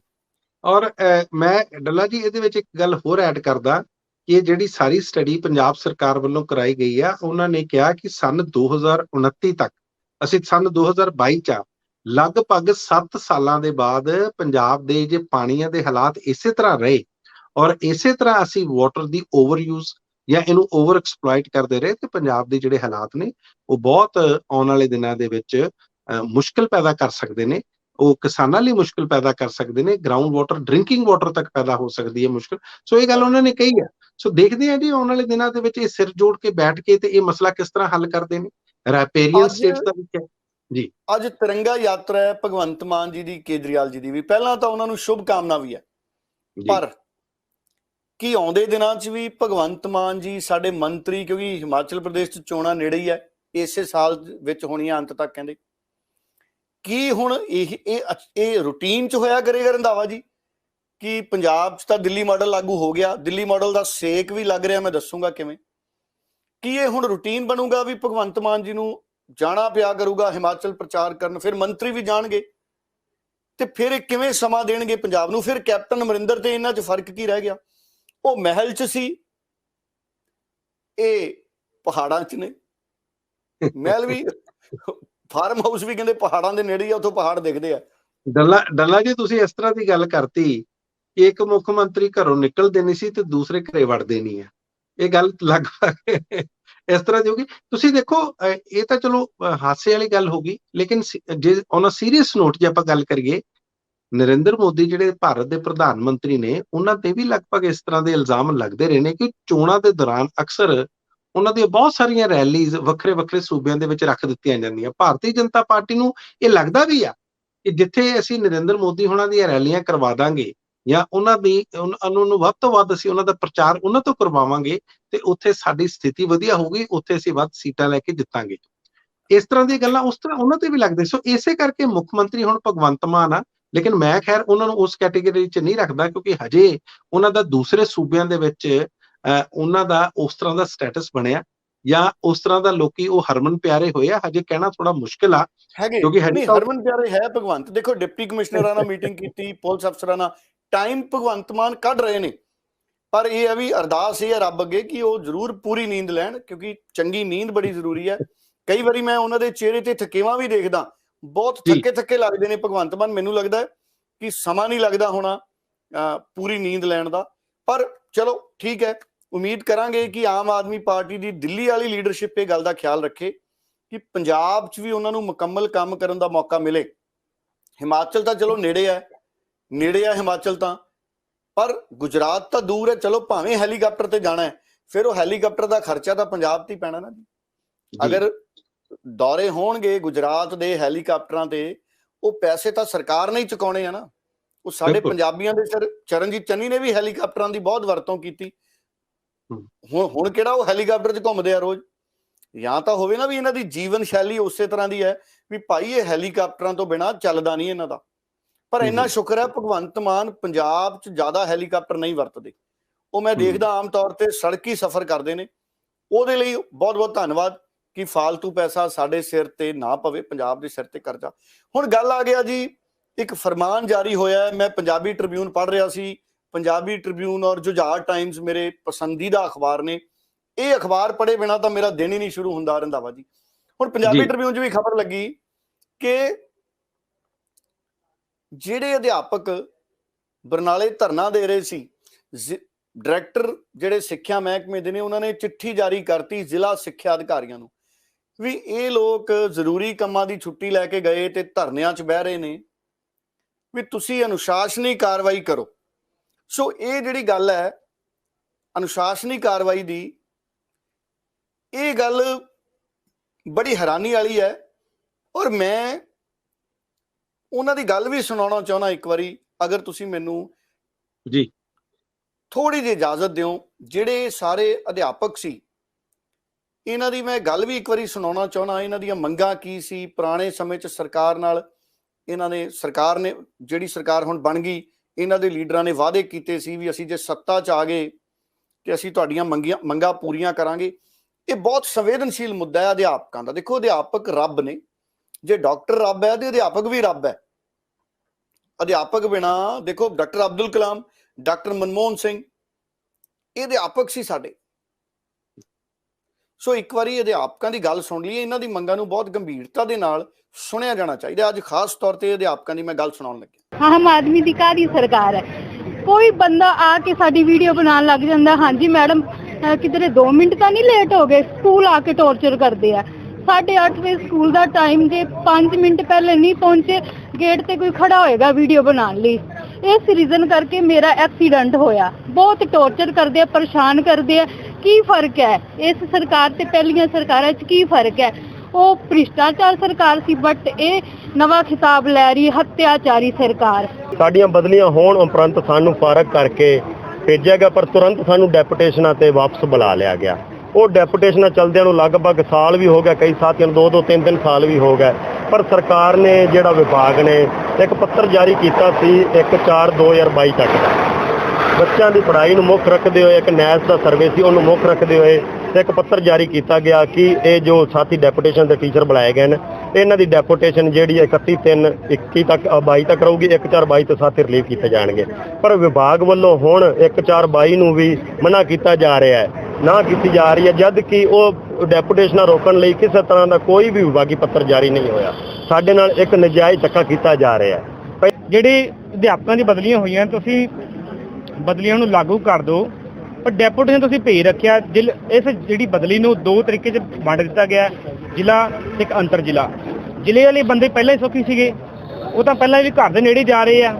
ਜਿਹੜੇ ਅੰਤਰ ਜ਼ਿਲ੍ਹਾ, ਜਿਹੜੇ ਬੰਦੇ ਦੂਰ ਹੈਗੇ ਆ, ਉਹ ਘੱਟੋ ਘੱਟ 200-250 ਕਿਲੋਮੀਟਰ ਡੇਲੀ ਤੈਅ ਕਰਦੇ ਆ ਕਿ ਉਹਨਾਂ ਦਾ ਕੋਈ ਵਾਲੀ ਵਕਤ ਹੈ ਨਹੀਂ, ਉਹਨਾਂ ਦਾ ਕੋਈ ਮਾਨਸਿਕ ਪਰੇਸ਼ਾਨੀ ਇੰਨੀ ਹੋ ਰਹੀ ਹੈ, ਹਰੇਕ ਦੇ ਮਾਂ-ਬਾਪ ਪਿੱਛੇ ਇੱਕ ਇੱਕ ਕਰਕੇ ਤੁਰ ਰਹੇ ਆ। ਇਹ ਸਾਰੀਆਂ ਸਰਕਾਰ ਦੀ ਨਲਾਇਕੀਆਂ ਨੇ। ਤੇ ਆਮ ਆਦਮੀ ਪਾਰਟੀ ਜਿਹੜੀ ਕਹਿੰਦੀ ਹੈ, ਭਗਵੰਤ ਮਾਨ ਸਿੰਘ ਕਹਿੰਦਾ ਹੈ ਕਿ ਸਾਡੇ ਤੱਕ ਕੋਈ ਚੰਡੀਗੜ੍ਹ ਤੱਕ ਬੰਦਾ ਕੋਈ ਨਾ ਆਵੇ ਮਿਲਣ। ਅਸੀਂ DPO ਤੱਕ, DO ਤੱਕ ਵੀ ਪਹੁੰਚ ਕੀਤੀ ਹੈ, MLA ਤੱਕ ਵੀ ਗਏ ਆ, ਪਰ ਉਹਨਾਂ ਨੇ ਜਿਹੜਾ ਸਾਡਾ ਭਰੋਸਾ ਹੈ ਉਹ ਸਾਨੂੰ ਨਾਅਰੇਬਾਜ਼ੀ ਲਾਈ ਹੈ ਵੀ ਅਸੀਂ ਤੁਹਾਡੀ ਗੱਲ ਨੂੰ ਪਹੁੰਚਾਵਾਂਗੇ, ਪਰ ਸਾਡਾ ਮਸਲਾ ਇਹ ਹੱਲ ਹੁੰਦਾ ਨਹੀਂ ਦਿਸ ਰਿਹਾ। ਸੋ ਤੁਸੀਂ ਅਧਿਆਪਕਾਂ ਦੀ ਗੱਲ ਸੁਣੀ, ਉਹਨਾਂ ਦੀਆਂ ਮੰਗਾਂ ਉਹੀ ਨੇ ਕਿ ਸਾਨੂੰ ਸਾਡੇ ਜ਼ਿਲ੍ਹਿਆਂ 'ਚ ਭੇਜ ਦਿੱਤਾ ਜਾਵੇ, ਅਸੀਂ ਬਹੁਤ ਦੂਰ ਤੱਕ ਨੌਕਰੀਆਂ ਕਰਨ ਜਾਂਦੇ ਹਾਂ, ਔਰ ਟਰਾਂਸਫਰਾਂ ਦੇ ਵਾਅਦੇ ਪਹਿਲਾਂ ਕੀਤੇ ਗਏ ਕਿ ਤੁਹਾਡੀ ਬਦਲੀ ਕਰ ਦਿਆਂਗੇ। ਫਿਰ ਕਈ ਲੀਡਰਾਂ ਨੇ ਕਿਹਾ ਜਦੋਂ ਸਾਡੀ ਸਰਕਾਰ ਆ ਗਈ ਤੇ ਅਸੀਂ ਤੁਹਾਨੂੰ ਬਦਲ ਦਿਆਂਗੇ, ਤੇ ਹੁਣ ਉਹ ਕਹਿੰਦੇ ਵੀ ਸਾਨੂੰ ਲਾਰੇ ਲਾਈ ਜਾ ਰਹੇ ਨੇ ਤੇ ਹਾਰ ਕੇ ਸਾਨੂੰ ਧਰਨਾ ਦੇਣਾ ਪਿਆ। ਪਰ ਮੈਂ ਇਹ ਚਾਹੁੰਦਾ, ਮਨਪ੍ਰੀਤ ਜੀ, ਤੁਸੀਂ ਕੀ ਸੋਚਦੇ ਹੋ ਕਿ ਅਧਿਆਪਕ ਅਗਰ ਧਰਨਾ ਲਾ ਰਹੇ ਨੇ, ਇਹ ਵੀ ਉਹਨਾਂ ਦਾ ਹੱਕ ਹੈ ਆਪਣੇ ਹੱਕਾਂ ਲਈ ਸ਼ਾਂਤੀਪੂਰਵਕ ਧਰਨਾ ਲਾਉਣਾ, ਪਰ ਅਨੁਸ਼ਾਸਨੀ ਕਾਰਵਾਈ ਹੋਣੀ। ਨਵਜੋਤ ਸਿੰਘ ਸਿੱਧੂ ਵੀ ਦਿੱਲੀ ਗਿਆ ਸੀ ਜਿੱਥੇ ਗੈਸਟ ਟੀਚਰ ਧਰਨਾ ਲਾ ਰਹੇ ਸੀ। ਉਦੋਂ ਗੈਸਟ ਟੀਚਰਾਂ ਨੇ ਕਿਹਾ ਕਿ ਜੇ ਅਸੀਂ ਧਰਨੇ ਲਾਉਨੇ ਆ ਤੇ ਸਾਡੇ ਤੇ ਅਨੁਸ਼ਾਸਨੀ ਕਾਰਵਾਈ ਹੋ ਜਾਂਦੀ ਆ। ਹੋਰ ਵੀ ਟੀਚਰ ਸੀ ਤੇ ਉਦੋਂ ਇਹ ਕਿਹਾ ਗਿਆ ਕਿ ਨਵਜੋਤ ਸਿੰਘ ਸਿੱਧੂ ਝੂਠ ਬੋਲਦਾ ਹੈ। ਉੱਥੋਂ ਦੇ ਅਧਿਆਪਕ ਤਾਂ ਸਾਰੇ ਬੜੇ ਖੁਸ਼ ਨੇ। ਤੇ ਹੁਣ ਇਹ ਅਨੁਸ਼ਾਸਨੀ ਕਾਰਵਾਈ ਨੂੰ ਤੁਸੀਂ ਕਿਵੇਂ ਵੇਖਦੇ ਹੋ ਕਿ ਪੰਜਾਬ ਦੇ ਮੁਲਾਜ਼ਮ ਅਧਿਆਪਕ ਅੱਗੇ ਤੋਂ ਪੁੱਛ ਕੇ ਜਾਇਆ ਕਰਨ ਵੀ ਸਾਨੂੰ, ਅਸੀਂ ਧਰਨਾ ਲਾਉਣਾ ਹੈ ਜੀ, ਸਾਨੂੰ ਛੁੱਟੀ ਦਿੱਤੀ ਜਾਵੇ? ਕੀ ਕਹਿਣਾ ਚਾਹੋਗੇ? ਦੇਖੋ ਡੱਲਾ ਜੀ, ਆਪਾਂ ਨੂੰ ਸਾਰਿਆਂ ਨੂੰ ਪਤਾ ਕਿ ਜਿਹੜੀ ਆਮ ਆਦਮੀ ਪਾਰਟੀ ਦਾ ਜਨਮ ਧਰਨਿਆਂ ਪ੍ਰਦਰਸ਼ਨਾਂ ਤੋਂ ਹੀ ਹੋਇਆ। ਇਹ ਤਾਂ ਪਾਰਟੀ ਖੁਦ ਅੰਦੋਲਨ ਚੋਂ ਨਿਕਲੀ ਆ, ਤੇ ਮੈਨੂੰ ਨਹੀਂ ਲੱਗਦਾ ਕਿ ਇਹ ਅੰਦੋਲਨ ਦੇ ਖਿਲਾਫ ਹੋ ਜੂਗੀ। ਤੁਸੀਂ ਯਾਦ ਕਰੋ, ਜਦੋਂ ਸਨ 2013 ਦੇ ਵਿੱਚ, ਉਸ ਤੋਂ ਪਹਿਲਾਂ 26 ਜਨਵਰੀ ਵਾਲੇ ਦਿਨ ਪਰੇਡ ਹੋਣੀ ਸੀ, ਤੇ ਅਰਵਿੰਦ ਕੇਜਰੀਵਾਲ ਰਾਤ ਨੂੰ, ਠੰਡੀ ਰਾਤ ਦੇ ਵਿੱਚ ਦਿੱਲੀ ਦੀ ਸੜਕ ਉੱਤੇ ਪਏ ਸੀ। ਰਾਤ ਕੱਟੀ ਸੀ ਉਹਨਾਂ ਨੇ, ਕੋਈ ਕੰਬਲ ਲੈ ਕੇ ਪਏ ਸੀ। ਮੈਂ ਦਿੱਲੀ ਸੀ ਉਹਨਾਂ ਦਿਨਾਂ 'ਚ, ਤੁਸੀਂ ਉੱਥੋਂ ਦਿੱਲੀ 'ਚ ਸੀ। ਉਹ ਧਰਨੇ ਪ੍ਰਦਰਸ਼ਨ, ਔਰ ਉਸ ਟਾਈਮ ਉਹਨਾਂ ਨੇ ਇੱਕ ਤਰ੍ਹਾਂ ਦਾ ਸਾਰਿਆਂ ਨੂੰ ਕਾਲ ਦਿੱਤੀ ਸੀ ਕਿ ਜਿੰਨੇ ਪੁਲਿਸ ਵਾਲੇ ਆ ਉਹ ਸਾਰੇ ਆ ਜਾਓ, ਵਰਦੀਆਂ ਲਾ ਕੇ ਆ ਜਾਓ, ਸਾਡੇ ਨਾਲ ਸ਼ਾਮਲ ਹੋ ਜਾਓ, ਅਸੀਂ ਅੰਦੋਲਨ ਕਰਨਾ। ਮੇਰਾ ਕਹਿਣ ਦਾ ਮਤਲਬ ਕਿ ਉਹ ਵਿਅਕਤੀ ਜਿਹੜਾ ਅੱਜ ਹੁਣ ਦਿੱਲੀ ਦਾ ਮੁੱਖ ਮੰਤਰੀ ਹੈ, ਜਾਂ ਅੱਜ ਆਮ ਆਦਮੀ ਪਾਰਟੀ ਦੇ ਉਹ ਕਨਵੀਨਰ ਨੇ, ਉਹ ਵਿਅਕਤੀ ਧਰਨਿਆਂ ਪ੍ਰਦਰਸ਼ਨਾਂ ਨੂੰ ਇਹ ਨਹੀਂ ਕਹਿ ਸਕਦਾ ਕਿ ਇਹ ਗੈਰ ਕਾਨੂੰਨੀ ਆ ਜਾਂ ਲੋਕਤੰਤਰ ਦੇ ਖਿਲਾਫ ਆ। ਇਹ ਤਾਂ ਸਾਡੀ ਲੋਕਤੰਤਰ ਦੀ ਖੂਬਸੂਰਤੀ ਆ, ਸਾਡੀ ਜਮਹੂਰੀਅਤ ਦੀ, ਸਾਡੀ ਡੈਮੋਕ੍ਰੇਸੀ। ਸੋ ਇਸ ਕਰਕੇ ਜਿਹੜੀ ਤਸਵੀਰ ਮੁੱਖ ਮੰਤਰੀ ਦੇ ਪਿੱਛੇ ਲੱਗੀ ਆ, ਭਗਤ ਸਿੰਘ ਦੀ, ਇਨਸਾਫ ਲਈ ਸੰਘਰਸ਼ ਕੀਤਾ, ਤੇ ਡਾਕਟਰ ਭੀਮ ਰਾਓ ਅੰਬੇਦਕਰ ਸਾਹਿਬ ਦੀ ਬੜੇ ਸਨਮਾਨਯੋਗ ਨੇ ਸਾਡੇ ਲਈ, ਉਹ ਤਾਂ ਬਰਾਬਰ ਹੱਕਾਂ ਦੀ ਗੱਲ ਕਰਦੇ ਨੇ ਜੀ। ਸੋ ਮੈਂ ਡੱਲਾ ਜੀ ਉਹੀ ਉਸੇ ਗੱਲ ਤੇ ਆ ਰਿਹਾ ਸੀ ਜਿਹੜੀ ਤੁਸੀਂ ਗੱਲ ਮੈਨੂੰ ਪੁੱਛੀ ਹੈ, ਜਿਹੜੀ ਬੇਸਿਕਲੀ ਇਸੇ ਕਰਕੇ ਦੱਸ ਰਿਹਾ ਸੀ ਕਿ ਪੰਜਾਬ ਦੇ ਚਾਹੇ ਅਧਿਆਪਕ ਹੋਣ ਜਾਂ ਆਪਣੇ ਹੱਕਾਂ ਲਈ ਕੋਈ ਲੜਦੇ ਹੋਣ ਜਾਂ ਹੋਰ ਕਰਮਚਾਰੀ ਹੋਣ ਮਹਿਕਮਿਆਂ ਦੇ, ਉਹ ਇਸ ਫਰਮਾਨ ਨੂੰ, ਇਹਨੂੰ ਫਰਮਾਨ ਹੀ ਕਵਾਂਗੇ, ਉਹ ਬਰਦਾਸ਼ਤ ਨਹੀਂ ਕਰਨਗੇ। ਇਸ ਤਰ੍ਹਾਂ ਕਦੇ ਵੀ ਨਹੀਂ ਹੁੰਦਾ ਕਿ ਤੁਸੀਂ ਪਹਿਲਾਂ ਜਾ ਕੇ ਪਰਮਿਸ਼ਨ ਲਓ ਕਿ ਕੀ ਅਸੀਂ ਜੀ ਆਪਣੇ ਧਰਨੇ ਤੇ ਜਾਂ ਕਿਸੇ ਹੜਤਾਲ ਤੇ ਚਲੇ ਜਾਈਏ। ਨਾ ਕੋਈ ਇਜਾਜ਼ਤ ਦਊਗਾ, ਨਾ ਕੋਈ ਪਰਮਿਸ਼ਨ ਦਊਗਾ, ਨਾ ਹੀ ਇਸ ਤਰ੍ਹਾਂ ਦੀ ਕੋਈ ਪ੍ਰਕਿਰਿਆ ਹੁੰਦੀ ਹੈ। ਲੇਕਿਨ ਹਾਂ, ਅਧਿਆਪਕ ਜਦੋਂ ਛੁੱਟੀ ਲੈਂਦੇ ਨੇ, ਉਹ ਕਹਿੰਦੇ ਸਾਨੂੰ ਜ਼ਰੂਰੀ ਕੰਮ ਹੈ ਜੀ।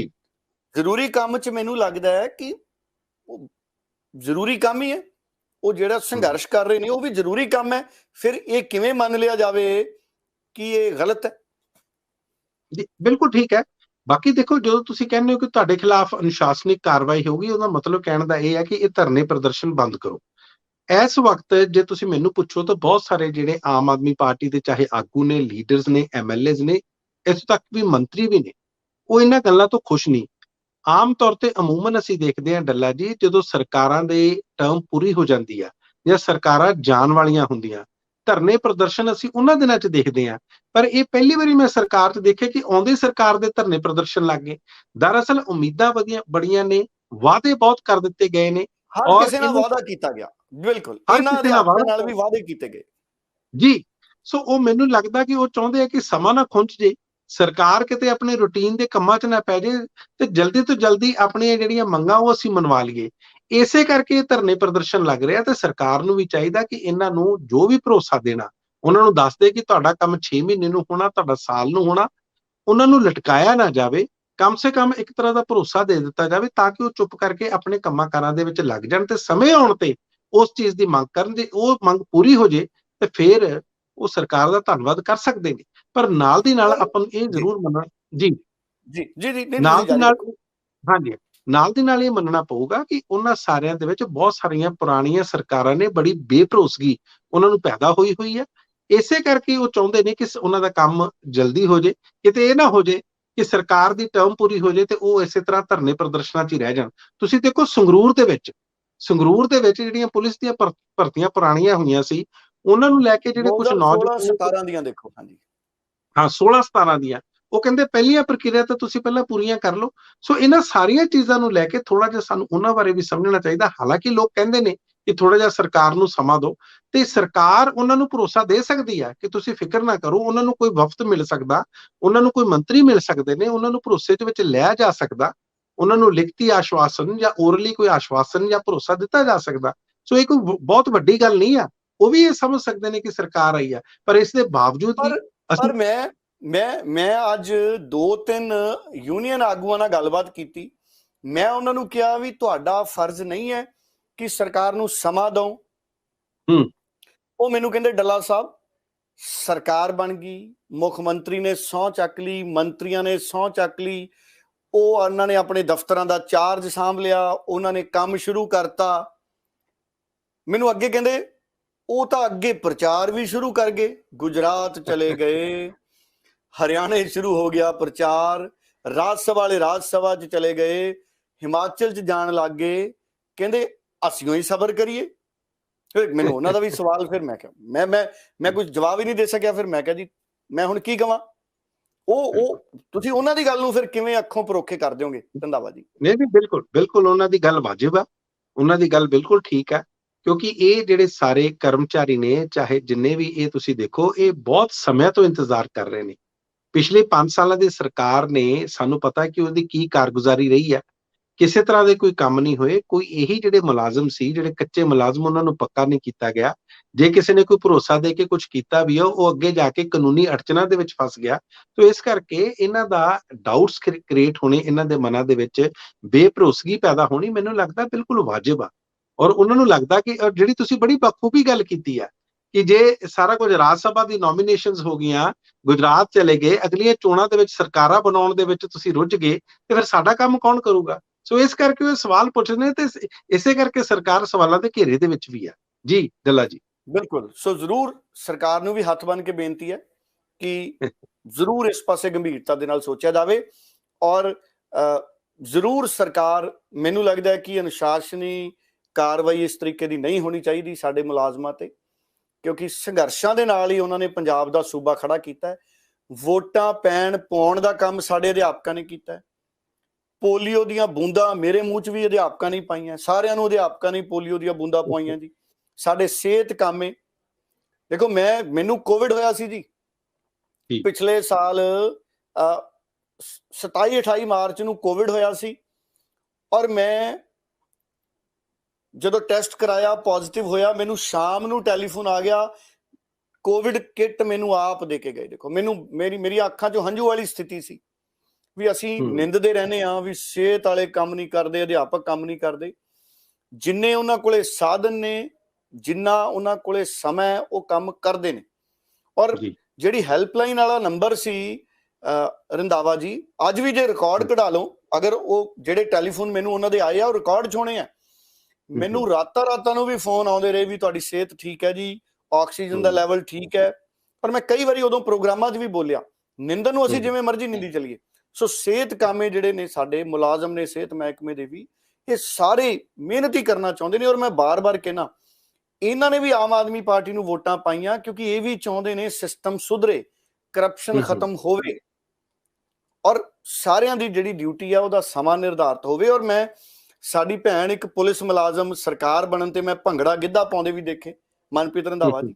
ਸੋ ਚਾਅ ਤਾਂ ਸਾਰਿਆਂ ਨੂੰ ਸੀ ਆਮ ਆਦਮੀ ਪਾਰਟੀ ਦਾ, ਕਿਉਂਕਿ ਸਾਰਿਆਂ ਨੇ ਐ ਜਿਉਇਆ ਵੀ ਆਮ ਆਦਮੀ ਪਾਰਟੀ ਅਸੀਂ ਆ ਵੀ ਸਰਕਾਰ ਆਉਂਦੇ ਹੀ ਹੁਣ ਸਾਡੀ ਗੱਲ ਸੁਣੀ ਜਾਊਗੀ। ਇਸ ਕਰਕੇ ਅਧਿਆਪਕ ਜਿਹੜੇ ਨੇ ਹੁਣ ਜਦੋਂ ਨੋਟਿਸ ਆ ਗਏ ਜਾਂ ਅਨੁਸ਼ਾਸਨੀ ਕਾਰਵਾਈ ਦੇ, ਮੈਨੂੰ ਲੱਗਦਾ ਇਹ ਗੱਲ ਇੱਥੇ ਰੁਕਣੀ ਨਹੀਂ। ਸਰਕਾਰ ਨੂੰ ਜ਼ਰੂਰ ਇਹ ਚੀਜ਼ ਵਾਪਸ ਲੈ ਲੈਣੀ ਚਾਹੀਦੀ ਹੈ ਕਿਉਂਕਿ ਇਹਦੇ ਨਾਲ ਲੋਕਾਂ ਦੇ ਮਨ ਤੇ ਗਹਿਰਾ ਸੇਕ ਜਾਊਗਾ। ਇਹੋ ਜਿਹਾ ਦਿੱਲੀ ਮਾਡਲ ਤਾਂ ਮੁਲਾਜ਼ਮਾਂ ਨੇ ਨਹੀਂ ਸੋਚਿਆ ਹੋਣਾ ਜਿਹੜਾ ਦਿੱਲੀ ਮਾਡਲ ਸੇਕ ਮਾਰੇ। ਉਂਝ ਦਿੱਲੀ ਸਾਡੀ ਰਾਜਧਾਨੀ ਹੈ, ਅਸੀਂ ਦਿਲ ਹਾਂ ਪੰਜਾਬ ਦੇਸ਼ ਦਾ। ਦਿੱਲੀ ਨਾਲ ਸਾਨੂੰ ਮੁਹੱਬਤ ਵੀ ਬਹੁਤ ਹੈ, ਆਪਾਂ ਦਿੱਲੀ ਜਿੱਤੀ ਵੀ ਕਈ ਵਾਰ ਹੈ, ਪਰ ਆਪਾਂ ਨੂੰ ਦਿੱਲੀ ਨਾਲ ਗਿਲੇ ਵੀ ਬੜੇ ਨੇ। ਔਰ ਹੁਣ ਤੱਕ ਜਿਹੜੇ ਦਿੱਲੀ ਨਾਲ ਗਿਲੇ ਸੀ ਨਾ ਜੀ ਮਨਪ੍ਰੀਤ ਜੀ, ਉਹ ਕੇਂਦਰ ਵਾਲੀ ਦਿੱਲੀ ਨਾਲ ਸੀ ਤੇ ਹੁਣ ਸੂਬੇ ਵਾਲੀ ਦਿੱਲੀ ਦਾ ਮਾਡਲ ਅਸੀਂ ਖੁਸ਼ੀ ਲਵਾ ਲਿਆ ਪੰਜਾਬ 'ਚ ਵੀ ਤੁਸੀਂ ਦਿੱਲੀ ਵਾਲਾ ਮਾਡਲ ਲਾਓ। ਜਿਵੇਂ ਕਈ ਵਾਰੀ ਆਪਾਂ ਆਪਣੀਆਂ ਗੱਡੀਆਂ 'ਚ ਦੂਜੇ ਇੰਜਣ ਧਰਾ ਲੈਂਦੇ ਆ, ਹੁਣ ਮੈਂ ਨਾਂ ਨਹੀਂ ਲੈਣਾ ਕਿਸੇ ਕੰਪਨੀ ਦਾ, ਕਈ ਵਾਰੀ ਕਹਿੰਦੇ ਯਾਰ ਇੰਜਣ ਤਾਂ ਬੜੇ ਚਾਅ ਨਾਲ ਧਰਾਇਆ ਸੀ ਪਰ ਉਨੀ ਸਵਾਦ ਨਹੀਂ ਆਇਆ। ਸੋ ਇਸ ਕਰਕੇ ਆਸ ਕਰਦੇ ਆ ਕਿ ਸਵਾਦ ਆਵੇ ਤੇ ਦਿੱਲੀ ਮਾਡਲ ਦਾ ਜਿਹੜਾ ਸੇਕ ਹੈ ਉਹ ਸੇਕ ਦਰੁਸਤ ਕੀਤਾ ਜਾਵੇ। ਠੰਡੀ ਹਵਾ ਹੀ ਚਾਹੀਦੀ ਆ ਪੰਜਾਬ ਨੂੰ ਸਕੂਨ ਮਿਲਣਾ ਚਾਹੀਦਾ। ਪਰ ਮਨਪ੍ਰੀਤ ਬਾਦਲ ਜੀ, ਬਿਕਰਮ ਮਜੀਠੀਆ ਨੂੰ ਸਕੂਨ ਹੈ ਨਹੀਂ ਇਸ ਵਕਤ। ਉਹ ਚਿੰਤਾ 'ਚ ਨੇ। ਉਹ ਕਹਿੰਦੇ ਮੇਰੀ ਜਾਨ ਨੂੰ ਖਤਰਾ ਹੈ। ਹੁਣ ਅੱਜ ਜੇਲ੍ਹ ਪ੍ਰਸ਼ਾਸਨ ਅਦਾਲਤ 'ਚ ਵੀ ਦੱਸੂਗਾ, ਪੂਰੀ ਅਦਾਲਤ ਨੇ ਰਿਪੋਰਟ ਮੰਗ ਲਈ। ਪੂਰੀ ਗੱਲ ਜੀ ਮੈਨੂੰ ਦੱਸ ਦਿਓ, ਬਿਕਰਮ ਮਜੀਠੀਆ ਦੀ ਪੇਸ਼ੀ ਔਰ ਜਾਨ ਨੂੰ ਖਤਰਾ ਕਿਸ ਤੋਂ ਹੈ, ਕਿਉਂ ਹੈ ਬਿਕਰਮ ਮਜੀਠੀਆ? ਦੇਖੋ, ਦਰਅਸਲ ਤੁਹਾਨੂੰ ਯਾਦ ਹੋਣਾ ਡੱਲਾ ਜੀ, 24 ਫਰਵਰੀ ਨੂੰ ਸੁਪਰੀਮ ਕੋਰਟ ਦੇ ਆਦੇਸ਼ਾਂ ਤੇ ਬਿਕਰਮ ਸਿੰਘ ਮਜੀਠੀਆ ਨੇ ਨਿਚਲੀ ਅਦਾਲਤ ਦੇ ਵਿੱਚ, ਲੋਅਰ ਕੋਰਟ ਦੇ ਵਿੱਚ ਸਰੈਂਡਰ ਕੀਤਾ ਸੀ। ਉਹਨਾਂ ਨੂੰ ਕਿਹਾ ਗਿਆ ਸੀ ਕਿ ਤੁਸੀਂ ਸਰੈਂਡਰ ਕਰ ਦਿਓ। ਉਸ ਤੋਂ ਬਾਅਦ ਇਹਨਾਂ ਨੂੰ ਸੰਗਰੂਰ ਜੇਲ੍ਹ 'ਚ, ਤੇ ਉਸ ਤੋਂ ਬਾਅਦ ਜਦੋਂ ਪਤਾ ਲੱਗਾ ਕਿ ਨਹੀਂ ਉਹ ਠੀਕ ਨਹੀਂ ਹੈ, ਤਾਂ ਉਸ ਤੋਂ ਬਾਅਦ ਪਟਿਆਲਾ ਜੇਲ੍ਹ ਦੇ ਵਿੱਚ ਉਹਨਾਂ ਨੂੰ ਰੱਖਿਆ ਗਿਆ। 25 ਤਰੀਕ ਨੂੰ ਯਾਨੀ ਕਿ 25 ਫਰਵਰੀ ਨੂੰ ਇੱਕ ਸੀਨੀਅਰ ਅਧਿਕਾਰੀ, ADGP ਲੈਵਲ ਦੇ ਪੁਲਿਸ ਅਧਿਕਾਰੀ, ਪੰਜਾਬ ਦੇ ਇੱਕ ADGP ਲਾਅ ਐਂਡ ਆਰਡਰ ਨੂੰ ਤੇ ਪੰਜਾਬ ਜੇਲ੍ਹ ਡਿਪਾਰਟਮੈਂਟ ਨੂੰ ਇੱਕ ਚਿੱਠੀ ਲਿਖਦੇ ਨੇ। ਉਸ ਚਿੱਠੀ ਦੇ ਵਿੱਚ ਇਹ ਬਿਲਕੁਲ ਸਪਸ਼ਟ ਹੁੰਦਾ ਕਿ ਬਿਕਰਮ ਸਿੰਘ ਮਜੀਠੀਆ ਨੂੰ ਕੁਝ ਖਾਲਿਸਤਾਨ ਦੇ ਅੱਤਵਾਦੀਆਂ ਵੱਲੋਂ ਜਾਂ ਗਰੁੱਪਾਂ ਵੱਲੋਂ ਕਿਸੇ ਤਰ੍ਹਾਂ ਦਾ ਕੋਈ ਉਹਨਾਂ ਦੀ ਜਾਨ ਨੂੰ ਖਤਰਾ। ਇਹ ਗੱਲਾਂ ਉੱਥੇ ਆਈਆਂ, ਉਹ ਰਿਟਨ ਦੇ ਵਿੱਚ ਦਿੱਤੀਆਂ ਗਈਆਂ। ਉਸ ਤੋਂ ਬਾਅਦ ਇਹ ਗੱਲਾਂ ਮੀਡੀਆ ਦੇ ਵਿੱਚ ਵੀ ਆਈਆਂ ਤੇ ਕੱਲ ਫਿਰ ਇਸ ਤਰ੍ਹਾਂ ਦੀ ਇੱਕ ਅਰਜ਼ੀ ਮੂਵ ਕੀਤੀ ਗਈ ਉਹਨਾਂ ਦੇ ਵਕੀਲਾਂ ਵੱਲੋਂ, ਔਰ ਅਦਾਲਤ ਦੇ ਵਿੱਚ ਦੱਸਿਆ ਗਿਆ ਕਿ ਉਹਨਾਂ ਨੂੰ ਇੱਕ ਬੈਰਕ ਦੇ ਵਿੱਚ ਸ਼ਿਫਟ ਕੀਤਾ ਗਿਆ ਜਿੱਥੇ ਉਹਨਾਂ ਦੀ ਜਾਨ ਨੂੰ ਅੰਦਰੋਂ, ਜੇਲ੍ਹ ਦੇ ਅੰਦਰੋਂ ਵੀ ਖਤਰਾ। ਮੈਂ ਥੋੜਾ ਜਿਹਾ ਇਹਦੇ ਵਿੱਚ ਇਹ ਵੀ ਦੱਸਦਾ ਕਿ ਪਿਛਲੇ ਦਿਨਾਂ ਦੇ ਵਿੱਚ ਹਰਜੋਤ ਸਿੰਘ ਬੈਂਸ ਜਿਹੜੇ ਜੇਲ੍ਹ ਮੰਤਰੀ ਨੇ, ਉਹਨਾਂ ਨੇ ਪਟਿਆਲੇ ਜੇਲ੍ਹ ਦਾ ਦੌਰਾ ਕੀਤਾ ਸੀ ਔਰ ਉਸ ਦੌਰਾਨ ਉਹਨਾਂ ਨੇ ਇੱਕ ਗੱਲ ਹੋਰ ਵੀ ਕਹੀ ਸੀ ਕਿ ਮੈਨੂੰ ਪਤਾ ਲੱਗਾ ਕਿ ਸ਼ਾਇਦ ਬਿਕਰਮ ਸਿੰਘ ਮਜੀਠੀਆ ਨੂੰ VIP ਟ੍ਰੀਟਮੈਂਟ ਮਿਲਦਾ ਤੇ ਮੈਂ ਇਸ ਦੀ ਜਾਂਚ ਕਰਾਊਂਗਾ। ਖੈਰ ਉਹਨਾਂ ਦੀ ਤਲਾਸ਼ੀ ਵੀ ਹੋਈ ਬੈਰਕ ਦੀ, ਕੁਝ ਮਿਲਿਆ ਨਹੀਂ।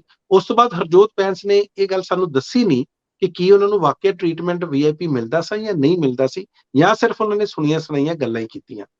ਇਸ ਤੋਂ ਬਾਅਦ ਕੰਟਰੋਵਰਸੀ ਥੋੜੀ ਜਿਹੀ ਹੋਰ ਵੱਧ ਗਈ ਤੇ ਹੁਣ ਉਹ ਅਦਾਲਤ ਗਏ ਨੇ। ਉਹਨਾਂ ਨੇ ਇਹ ਗੱਲ ਪਲੀ ਲਿੱਤੀ ਹੈ ਕਿ ਮੇਰੀ ਜਾਨ ਨੂੰ ਜੇਲ੍ਹ ਦੇ ਅੰਦਰ ਖਤਰਾ। ਇੱਕ ਚੀਜ਼ ਮੈਂ ਇਹਦੇ ਨਾਲ ਹੋਰ ਜੋੜਦਾ, ਅੱਜ ਕੱਲ ਦੇ ਤਰੀਕ ਦੇ ਵਿੱਚ, ਕੱਲ ਭਗਵੰਤ ਮਾਨ ਹੋਣਾ ਨੇ DGP ਜਾਂ ਜਿਹੜੇ ਪੁਲਿਸ ਅਧਿਕਾਰੀਆਂ ਦੇ ਨਾਲ ਇੱਕ ਬੈਠਕ ਕੀਤੀ ਹੈ ਔਰ ਉਹਦੇ ਵਿੱਚ ਉਹਨਾਂ ਨੂੰ ਪਤਾ ਲੱਗਾ ਕਿ ਪੰਜਾਬ ਦੇ ਵਿੱਚ 70 ਦੇ ਕਰੀਬ ਇਸ ਤਰ੍ਹਾਂ ਦੇ ਗੈਂਗ ਨੇ ਜਿਹੜੇ ਬੜੇ ਐਕਟਿਵ ਨੇ। ਉਹਨਾਂ ਦੇ 500 ਮੈਂਬਰ ਜਿਹੜੇ ਆ ਉਹ ਹੈ, ਤੇ ਉਹਨਾਂ ਦੇ ਵਿੱਚੋਂ ਡੱਲਾ ਜੀ 300 ਜਿਹੜੇ ਮੈਂਬਰਸ ਨੇ ਉਹ ਜੇਲ੍ਹਾਂ 'ਚ ਬੰਦ ਆ। ਯਾਨੀ ਕਿ ਜੇਲ੍ਹਾਂ ਦੇ ਅੰਦਰ ਵੀ ਕਈ ਲੋਕਾਂ ਦੀ ਜਿਹੜੀ ਸੁਰੱਖਿਆ ਉਹ ਜਿਹੜੀ ਆ ਉਹ ਕਈ ਸਵਾਲਾਂ ਦੇ ਘੇਰੇ 'ਚ ਆ। ਸੋ ਇਸੇ ਨੂੰ ਲੈ ਕੇ ਗਏ ਆ। ਹੁਣ ਦੇਖਦੇ ਆ ਕਿ ਬਿਕਰਮ ਸਿੰਘ ਮਜੀਠੀਆ ਨੂੰ ਅਦਾਲਤ ਕਿਸ ਤਰ੍ਹਾਂ ਦੀ ਰਾਹਤ ਦਿੰਦੀ ਆ ਜਾਂ ਜੇਲ੍ਹ ਅਧਿਕਾਰੀਆਂ ਨੂੰ ਕੀ ਇੰਸਟਰਕਸ਼ਨ ਦਿੰਦੀ ਆ। ਉਹਨਾਂ ਨੇ ਆਪਣੀ ਐਪਲੀਕੇਸ਼ਨ ਜਿਹੜੀ ਆ ਉਹ ਮੂਵ ਕਰਤੀ ਆ। ਬਾਕੀ ਤੁਹਾਨੂੰ ਪਤਾ ਹੀ ਹੈ ਕਿ ਦੋ ਪਾਸੇ ਉਹਨਾਂ ਦੇ ਹੋਰ ਵੀ ਕੇਸ ਚੱਲ ਰਹੇ ਨੇ। ਇੱਕ ਤਾਂ ਸੁਪਰੀਮ ਕੋਰਟ ਦੇ ਵਿੱਚ ਉਹਨਾਂ ਨੇ ਅਰਜ਼ੀ ਲਾਈ ਆ ਕਿ NDPS ਦੇ ਮਾਮਲੇ ਨੂੰ ਖਾਰਜ ਕਰ ਦਿਓ, ਤੇ ਜਿਹੜੀ ਉਹਨਾਂ ਦੀ ਰੈਗੂਲਰ ਬੇਲ ਸੀ ਉਹ ਥਲੜੀ ਦੇ ਜਿਹੜੀ ਅਦਾਲਤ ਆ ਉਹਨੇ ਪਹਿਲਾਂ ਹੀ ਖਾਰਜ ਕਰਤੀ ਹੈ। ਹੁਣ ਦੇਖਦੇ ਆ ਕਿੱਥੋਂ ਉਹਨਾਂ ਨੂੰ ਰਾਹਤ ਮਿਲਦੀ ਹੈ। ਜੀ ਡੱਲਾ ਜੀ। ਬਿਲਕੁਲ 70 ਗੈਂਗ ਇਹ ਉਹਨਾਂ ਨੂੰ ਦੱਸਿਆ ਗਿਆ।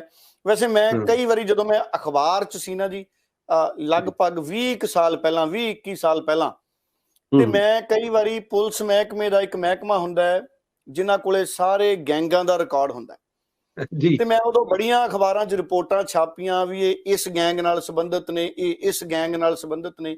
ਇੱਕ ਵਾਰ ਦੌਰ ਕਾਲੇ ਕੱਛੇ ਵਾਲਿਆਂ ਦਾ ਵੀ ਆਇਆ, ਉਹਨਾਂ ਦੇ ਵੀ ਗੈਂਗ ਹੁੰਦੇ ਸੀ। ਪਰ ਮੈਂ ਕਈ ਵਾਰੀ ਜਦੋਂ ਉਹ ਫੋਟੋਆਂ, ਪੂਰਾ ਰਿਕਾਰਡ ਹੁੰਦਾ ਪੁਲਿਸ ਕੋਲੇ, ਜਿਹੜਾ ਭਗਵੰਤ ਮਾਨ ਉਹਨਾਂ ਨੂੰ ਵੀ ਦੱਸਿਆ ਹੋਣਾ ਵੀ ਇੰਨੇ 70 ਗੈਂਗ ਨੇ, ਇੰਨੇ ਗੈਂਗਸਟਰ ਨੇ, ਪਰ ਮੈਂ ਉਦੋਂ ਕਈ ਲੋਕਾਂ ਨੂੰ ਮਿਲ ਵੀ ਲੈਂਦਾ ਸੀ ਜਿਹੜੇ ਕਦੀ ਫੜੇ ਜਾਣੇ, ਜਦੋਂ ਉਹਨਾਂ ਦੀ ਜ਼ਮਾਨਤ ਹੋਣੀ, ਉਹਨਾਂ ਦੀਆਂ ਪੇਸ਼ੀਆਂ ਤੇ ਆਉਣਾ। ਮਨਪ੍ਰੀਤ ਜੀ, ਪਰ ਮੈਂ ਕ੍ਰਾਈਮ ਦੀ ਪੱਤਰਕਾਰਤਾ ਛੱਡਤੀ। ਅੱਜ ਮੈਂ ਤੁਹਾਡੇ ਅੱਗੇ ਖੁਲਾਸਾ ਕਰਨ ਲੱਗਿਆ, ਮੈਂ ਕ੍ਰਾਈਮ ਰਿਪੋਰਟਰ ਵੀ ਰਿਹਾ, ਪਰ ਮੈਂ ਕ੍ਰਾਈਮ ਦੀ ਪੱਤਰਕਾਰਤਾ ਛੱਡਤੀ। ਕਿਉਂ? ਕਿਉਂਕਿ ਜਦੋਂ ਕਈ ਇਹ ਜਿਨ੍ਹਾਂ ਨੂੰ ਗੈਂਗ 'ਚ ਉਹਨਾਂ ਦੇ ਨਾਮ ਪਾ ਕੇ ਗੈਂਗਸਟਰ ਬਣਾ ਦਿੱਤਾ ਜਾਂਦਾ ਸੀ, ਕਈਆਂ ਦੀ ਜਦੋਂ ਕਹਾਣੀ ਸੁਣੀ ਦੀ ਸੀ ਨਾ, ਤਸ਼ੱਦਦ ਉਹਨਾਂ ਦੇ ਵੀ ਬੜਾ ਹੋਇਆ ਹੁੰਦਾ ਸੀ। ਤੇ ਉਹ ਜਦੋਂ ਮੈਂ ਉਹਦੀ ਗੱਲ ਸੁਣਦਾ ਸੀ ਨਾ, ਉਹ ਕਹਿੰਦਾ ਸੀ ਹੁਣ ਤੁਸੀਂ ਦੱਸੋ ਮੇਰੇ ਕੋਲੇ ਕੀ ਰਾਹ ਸੀ। ਸੋ ਕਈ ਵਾਰੀ ਉਹ ਗੱਲ ਉਹੀ ਹੈ, ਸਿਸਟਮ। ਕਈ ਵਾਰੀ ਸਿਸਟਮ ਚੰਗੇ, ਦੇਖੋ ਸਾਡੇ ਜਿਨ੍ਹਾਂ ਨੂੰ ਅਸੀਂ ਗੈਂਗਸਟਰ ਕਹਿ ਦਿੰਦੇ ਆ, ਕਈ ਕਿੰਨੇ ਪੜ੍ਹੇ ਲਿਖੇ ਸੀ, ਕਿੰਨੇ ਖਿਡਾਰੀ ਸੀ, ਕਿਉਂ ਬਣ ਗਏ? ਸਿਸਟਮ ਨੇ ਬਣਾਤਾ। ਸੋ ਇਸ ਕਰਕੇ ਮੈਨੂੰ ਲੱਗਦਾ ਇੱਕ ਬਹੁਤ ਵੱਡੇ ਪੱਧਰ ਤੇ ਪੁਲਿਸ ਮਹਿਕਮੇ ਨੂੰ ਇੱਕ ਰੀਹੈਬਿਲਿਟੇਸ਼ਨ ਪ੍ਰੋਗਰਾਮ ਵੀ ਸ਼ੁਰੂ ਕਰਨਾ ਚਾਹੀਦਾ ਕਿ ਕਿਸੇ ਵੀ ਪੱਧਰ ਤੇ ਜਿਹੜੇ ਸਾਡੇ ਨੌਜਵਾਨ ਨੇ, ਉਹਨਾਂ ਤੇ ਉਸ ਪੱਧਰ ਦਾ ਜੁਰਮ ਨਾ ਹੋਵੇ ਕਿ ਉਹ ਗੈਂਗਸਟਰ ਬਣ ਜਾਣ। ਕਿਉਂਕਿ ਕਈ ਇਸ ਕਰਕੇ ਵੀ ਗੈਂਗਸਟਰ ਬਣ ਗਏ ਕਿ ਉਹਨਾਂ ਤੇ ਵੀ ਜ਼ੁਲਮ ਦੀ ਇੰਤਹਾ ਹੋਈ ਹੈ। ਸੋ ਮਨੁੱਖੀ ਅਧਿਕਾਰ, ਦੇਖੋ ਅਸੀਂ ਗੱਲ ਕਰਦੇ ਹਾਂ ਨਾ ਕਿ ਪ੍ਰੋਫੈਸਰ ਦਵਿੰਦਰ ਸਿੰਘ ਭੁੱਲਰ ਨੂੰ ਰਿਹਾ ਕਰ ਦਿਓ, ਸੁਪਰੀਮ ਕੋਰਟ ਨੇ ਵੀ ਮੰਨਿਆ ਨਾ ਵੀ ਨਹੀਂ, ਮਾਨਸਿਕ ਤੌਰ ਤੇ ਠੀਕ ਨਹੀਂ ਹੈ, ਫਾਂਸੀ ਦੀ ਸਜ਼ਾ ਨੂੰ ਉਮਰ ਕੈਦ 'ਚ ਬਦਲਿਆ ਨਾ ਜੀ। ਕਿਉਂਕਿ ਮਨੁੱਖੀ ਅਧਿਕਾਰਾਂ ਦੀ ਵੀ ਗੱਲ ਹੁੰਦੀ। ਜਦੋਂ ਕਿਸੇ ਦੇ ਅਧਿਕਾਰ ਖੋਹੇ ਜਾਂਦੇ ਨੇ ਜਾਂ ਉਹਦੇ ਅਧਿਕਾਰਾਂ ਦੇ ਖਿਲਾਫ ਉਹਦੇ ਤੇ ਕਾਰਵਾਈ ਕਰ ਦਿੱਤੀ ਜਾਂਦੀ ਹੈ, ਕਈ ਵਾਰੀ ਉਹ ਵੀ ਜੁਰਮ ਦਾ ਰਾਹ ਖੁੱਲਦਾ। ਸੋ ਇਸ ਕਰਕੇ ADGP ਪੱਧਰ ਦੇ ਅਧਿਕਾਰੀ ਲਾਏ ਨੇ ਕਿ ਇੱਕ ਟਾਸਕ ਫੋਰਸ ਬਣੂਗੀ ਜਿਹੜੀ ਗੈਂਗਸਟਰਾਂ ਨੂੰ ਨਿਬੜੋ, ਤੇ ਇੱਕ ਰੀਹੈਬਿਲਿਟੇਸ਼ਨ ਫੋਰਸ ਵੀ ਪੰਜਾਬ ਪੁਲਿਸ 'ਚ ਬਣਨੀ ਚਾਹੀਦੀ ਹੈ ਕਿ ਜਿਨ੍ਹਾਂ ਨੂੰ ਗੈਂਗਸਟਰ ਕਿਹਾ ਜਾਂਦਾ ਹੈ ਉਹਨਾਂ ਦੀ ਜ਼ਿੰਦਗੀ ਵੀ ਪੁਲਿਸ ਦੇ ਵੱਡੇ ਅਫਸਰ ਪੜ੍ਹਨ ਵੀ ਇਹ ਸਥਿਤੀ ਕਿਉਂ ਬਣੀ, ਤਾਂ ਕਿ ਭਵਿੱਖ 'ਚ ਉਹ ਚੀਜ਼ਾਂ ਰੋਕੀਆਂ ਜਾ ਸਕਣ। ਸੋ ਇਹ ਵਿਸ਼ਾ ਮੈਨੂੰ ਲੱਗਦਾ ਇਹਦੇ ਤੇ ਖੋਜ ਪੜ੍ਹਾਈ ਜ਼ਰੂਰ ਹੋਣੀ ਚਾਹੀਦੀ ਹੈ। ਪੁਲਿਸ ਦੇ ਕਿੰਨੇ ਕੋਰਸ ਹੁੰਦੇ ਆ, ਪੁਲਿਸ ਐਡਮਿਨਿਸਟ੍ਰੇਸ਼ਨ ਦਾ ਕੋਰਸ ਹੁੰਦਾ ਹੈ, ਕ੍ਰਾਈਮ ਨਾਲ ਜੁੜੇ ਕਿੰਨੇ ਕੋਰਸ ਹੁੰਦੇ ਆ, ਸਾਈਬਰ ਕ੍ਰਾਈਮ ਨਾਲ ਜੁੜੇ ਕਿੰਨੇ ਕੋਰਸ ਹੁੰਦੇ ਆ।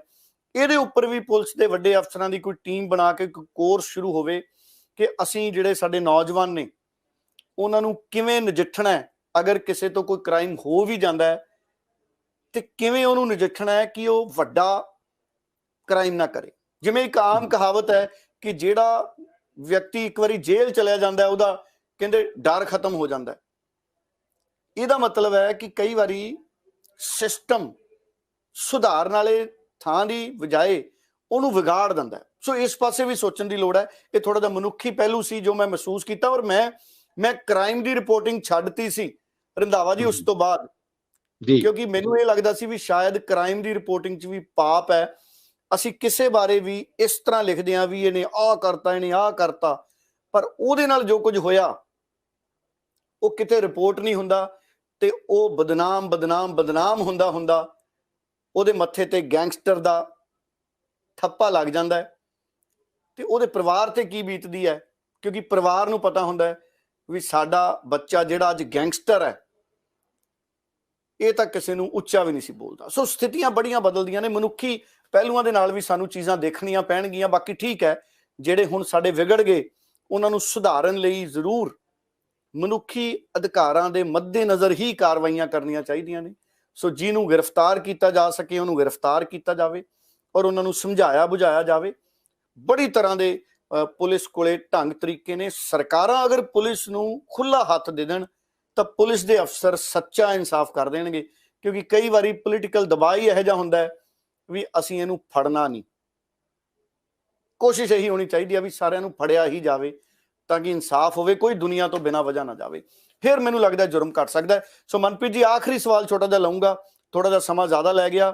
ਨਵਜੋਤ ਸਿੰਘ ਸਿੱਧੂ ਤੋਂ ਕਹਿੰਦੇ ਕਈ ਵੱਡੇ ਵੱਡੇ ਕਾਂਗਰਸੀ ਡਰ ਗਏ, ਕਹਿੰਦੇ ਨਵਜੋਤ ਸਿੰਘ ਸਿੱਧੂ ਦੀ ਸਰਗਰਮੀ ਹੀ ਇੰਨੀ ਹੈ ਕਿ ਪ੍ਰਧਾਨ ਕਿਸੇ ਨੂੰ ਵੀ ਲਾ ਦਿਓ, ਉਹ ਪ੍ਰਧਾਨ ਲੱਗਣਾ ਨਹੀਂ, ਕਿਉਂਕਿ ਨਵਜੋਤ ਸਿੰਘ ਸਿੱਧੂ ਵਰਗੀ ਹਿੰਮਤ ਕਿੱਥੋਂ ਲਿਆਊਗਾ। ਹਰ ਥਾਂ ਨਵਜੋਤ ਸਿੰਘ ਸਿੱਧੂ ਪਹੁੰਚ ਰਿਹਾ ਹੈ, ਜੁਰਮ ਦੀ ਕਿਤੇ ਜੁਰਮ ਹੋ ਰਿਹਾ, ਆਵਾਜ਼ ਬੁਲੰਦ ਕਰ ਰਿਹਾ ਹੈ, ਸਰਕਾਰ ਦੇ ਜਿੱਥੇ ਸਰਕਾਰ ਦੀ ਕਮੀ ਹੈ ਆਵਾਜ਼ ਬੁਲੰਦ ਕਰ ਰਿਹਾ। ਔਰ ਪਤਾ ਲੱਗਿਆ ਕਿ ਅੱਜ ਜਿਹੜਾ ਧਰਨਾ ਸ਼ੁਰੂ ਹੋਣਾ ਹੈ ਇਨਸਾਫ ਦਾ ਬਹਿਬਲ ਕਲਾਂ ਵਾਲੇ ਮਾਮਲੇ ਤੇ, ਉੱਥੇ ਵੀ ਨਵਜੋਤ ਸਿੰਘ ਸਿੱਧੂ ਜਾ ਰਹੇ ਨੇ, ਔਰ ਨਵਜੋਤ ਸਿੰਘ ਸਿੱਧੂ ਹੁਣ ਅਧਿਆਪਕਾਂ 'ਚ ਵੀ ਜਾ ਰਹੇ ਨੇ। ਇਸ ਸਥਿਤੀਆਂ 'ਚ ਜੇ ਕੋਈ ਹੋਰ ਵੀ ਕਾਂਗਰਸ ਦਾ ਪ੍ਰਧਾਨ ਬਣਦਾ ਹੈ ਤਾਂ ਮੁਕਾਬਲਾ ਕਿਹੋ ਜਿਹਾ ਹੋਊਗਾ ਵਿਰੋਧੀ ਧਿਰ ਦਾ? ਛੋਟਾ ਜਿਹਾ ਜਵਾਬ। ਦੇਖੋ ਡੱਲਾ ਜੀ, ਮੈਨੂੰ ਲੱਗਦਾ ਜਿਸ ਤਰ੍ਹਾਂ ਰਵਨੀਤ ਬਿੱਟੂ ਦੀਆਂ ਮੈਂ ਤਸਵੀਰਾਂ ਦੇਖੀਆਂ ਪ੍ਰਧਾਨ ਮੰਤਰੀ ਨਰਿੰਦਰ ਮੋਦੀ ਦੇ ਨਾਲ, ਤੇ ਉਸ ਤੋਂ ਬਾਅਦ ਗੁਰਜੀਤ ਸਿੰਘ ਔਜਲਾ ਜਿਹੜੇ ਅੰਮ੍ਰਿਤਸਰ ਦੇ MP ਨੇ, ਉਹਨਾਂ ਦੀਆਂ ਫੋਟੋਆਂ ਮੈਂ ਨਿਤਿਨ ਗਡਕਰੀ ਨਾਲ ਦੇਖੀਆਂ, ਤੇ ਦੋਨੇ ਕਹਿ ਰਹੇ ਨੇ ਕਿ ਅਸੀਂ ਪੰਜਾਬ ਦੇ ਬੜੇ ਮਸਲੇ ਕੇਂਦਰ ਦੇ ਨਾਲ ਤੇ ਕੇਂਦਰ ਦੇ ਸਭ ਤੋਂ ਜਿਹੜੇ ਸਿਖਰ ਦੇ ਨੇਤਾ ਨੇ ਉਹਨਾਂ ਦੇ ਨਾਲ ਹੱਲ ਕਰਨ ਗਏ ਆ। ਬਿਲਕੁਲ ਕਰੋ, ਪਰ ਨਾਲ ਦੀ ਨਾਲ ਰਵਨੀਤ ਬਿੱਟੂ ਬਾਰੇ ਕਈ ਕਿਆਸਰਾਈਆਂ ਵੀ ਸ਼ੁਰੂ ਹੋਈਆਂ, ਹਾਲਾਂਕਿ ਬਾਅਦ ਦੇ ਵਿੱਚ ਉਹਨਾਂ ਨੇ ਸਫਾਈ ਜ਼ਰੂਰ ਦਿੱਤੀ ਆ। ਰਵਨੀਤ ਬਿੱਟੂ ਮੈਂ ਹਮੇਸ਼ਾ ਹੀ ਦੇਖਿਆ ਜਿਸ ਤਰ੍ਹਾਂ ਦੀਆਂ ਉਹ ਟਿੱਪਣੀਆਂ ਕਰਦੇ ਨੇ, ਜਿਸ ਤਰ੍ਹਾਂ ਦੀ ਸ਼ਬਦਾਵਲੀ ਉਹ ਵਰਤਦੇ ਨੇ, ਉਹ ਅਕਸਰ ਕਈ ਵਾਰੀ ਲੱਗਦਾ ਹੁੰਦਾ ਕਿ ਇਸ ਤਰ੍ਹਾਂ ਦੇ ਜਿਹੜੇ ਦੋ ਵਾਰੀ MP ਰਹੇ ਹੋਣ ਔਰ ਜਿਨ੍ਹਾਂ ਦੀ ਇੱਕ ਲੈਗੇਸੀ ਹੋਵੇ, ਉਹਨਾਂ ਨੂੰ ਕਈ ਵਾਰੀ ਸ਼ੋਭਾ ਨਹੀਂ ਦਿੰਦੀ ਆ। ਜੇ ਉਹਨਾਂ ਦੀ ਪੂਰੀ ਕਾਰਗੁਜ਼ਾਰੀ ਦੇਖੇ, ਜੇ ਮੈਂ ਐਨਾਲਿਸਿਸ ਜਾਂ ਉਹਨਾਂ ਦਾ ਜਿਹੜਾ ਵਿਸ਼ਲੇਸ਼ਣ ਕਰਨਾ ਹੋਵੇ, ਤੇ ਕਈ ਵਾਰੀ ਲੱਗਦਾ ਕਿ ਕੀ ਇਹਨਾਂ ਨੇ ਕਾਂਗਰਸ ਲਈ, ਹਾਂ ਕਾਂਗਰਸ ਦੇ ਵਿੱਚ ਉਹਨਾਂ ਦੀ ਲੈਗੇਸੀ ਮੈਂ ਕਹਿ ਰਿਹਾ ਕਿ ਕਿੰਨਾ ਕੰਮ ਕੀਤਾ, ਪਰ ਨਾਲ ਦੀ ਨਾਲ ਹੀ ਮੈਂ ਇਹਨੂੰ, ਕਿਉਂਕਿ ਆਪਾਂ ਬਰੀਫ 'ਚ ਗੱਲ ਕਰਨੀ ਹੈ, ਨਵਜੋਤ ਸਿੰਘ ਸਿੱਧੂ ਜਿਹੜੇ ਹੈ ਉਹ ਲਗਾਤਾਰ ਹੁਣ ਜਾ ਰਹੇ ਨੇ। ਔਰ ਅੱਜ ਜਿਸ ਤਰ੍ਹਾਂ ਦੱਸਿਆ ਸੁਖਰਾਜ ਸਿੰਘ ਹੁਣਾਂ ਨੇ ਧਰਨਾ ਲਾਇਆ, ਕ੍ਰਿਸ਼ਨ ਭਗਵਾਨ ਸਿੰਘ ਹੁਣਾਂ ਦੇ ਮੁੰਡੇ ਆ ਜਿਨ੍ਹਾਂ ਦੀ ਬਹਿਬਲ ਕਲਾਂ ਜਿਹੜੀ ਗੋਲੀकांड ਸੀ ਉਹਦੇ ਵਿੱਚ ਮੌਤ ਹੋ ਗਈ ਸੀ, ਨਾਲ ਉਹਨਾਂ ਦੇ ਗੁਰਜੀਤ ਸਿੰਘ ਹੁਣਾਂ ਦੀ ਵੀ ਮੌਤ ਹੋਈ ਸੀ, ਬਹੁਤ ਸਾਰੇ ਲੋਕ ਇੰਜਰਡ ਹੋ ਗਏ ਸੀ। ਪਰ ਲਗਾਤਾਰ ਸਰਗਰਮੀਆਂ ਦੇਖ ਕੇ ਕਾਂਗਰਸ ਦੇ ਅੰਦਰ ਵੀ ਇੱਕ ਬੇਚੈਨੀ ਉਹ ਧੜੇ ਦੀ ਹੋ ਗਈ ਆ, ਜਿਹੜੇ ਸੋਚਦੇ ਸੀ ਕਿ ਕਿਸ ਨੂੰ ਪ੍ਰਧਾਨ ਲਾਇਆ ਜਾਵੇ। ਧੜੇਬੰਦੀ ਪਹਿਲਾਂ ਹੀ ਚੱਲ ਰਹੀ ਹੈ, ਜਿਹੜੇ ਸੋਚਦੇ ਸੀ ਵੀ ਸਿੱਧੂ ਹਾਰ ਗਿਆ, ਸਿੱਧੂ ਖਤਮ ਹੈ, ਸਿੱਧੂ ਖਤਮ। ਅੱਜ ਉਹਨਾਂ ਲਈ ਇਹ ਸਵਾਲ ਦੁਬਾਰਾ ਪੈਦਾ ਹੋ ਗਿਆ, ਕਿਉਂਕਿ ਸਿੱਧੂ ਨੂੰ ਜੇ ਪ੍ਰਧਾਨ ਨਹੀਂ ਵੀ ਬਣਾਇਆ ਜਾਂਦਾ ਜਾਂ ਕੋਈ ਅਹੁਦਾ ਨਹੀਂ ਵੀ ਦਿੱਤਾ ਜਾਂਦਾ, ਜੇ ਇਸੇ ਤਰ੍ਹਾਂ ਸਰਗਰਮ ਰਹਿੰਦੇ ਨੇ, ਤੇ ਕਾਂਗਰਸ ਦੇ ਉਹ ਲੋਕ ਜਿਹੜੇ ਧੜਿਆਂ 'ਚ ਵੰਡ ਕੇ ਜਾਂ ਕਿਸੇ ਹੋਰ ਆਪਣੇ ਜਿਹੜੇ ਵੈਸਟਡ ਇੰਟਰਸਟ ਕਰਕੇ ਕਾਂਗਰਸ ਨੂੰ ਅੱਗੇ ਨਹੀਂ ਚੱਲਣ ਦਿੰਦੇ, ਮੈਨੂੰ ਲੱਗਦਾ ਉਹਨਾਂ ਲਈ ਵੀ ਮੁਸ਼ਕਲਾਂ ਪੈਦਾ ਹੋਣ ਵਾਲੀਆਂ ਨੇ।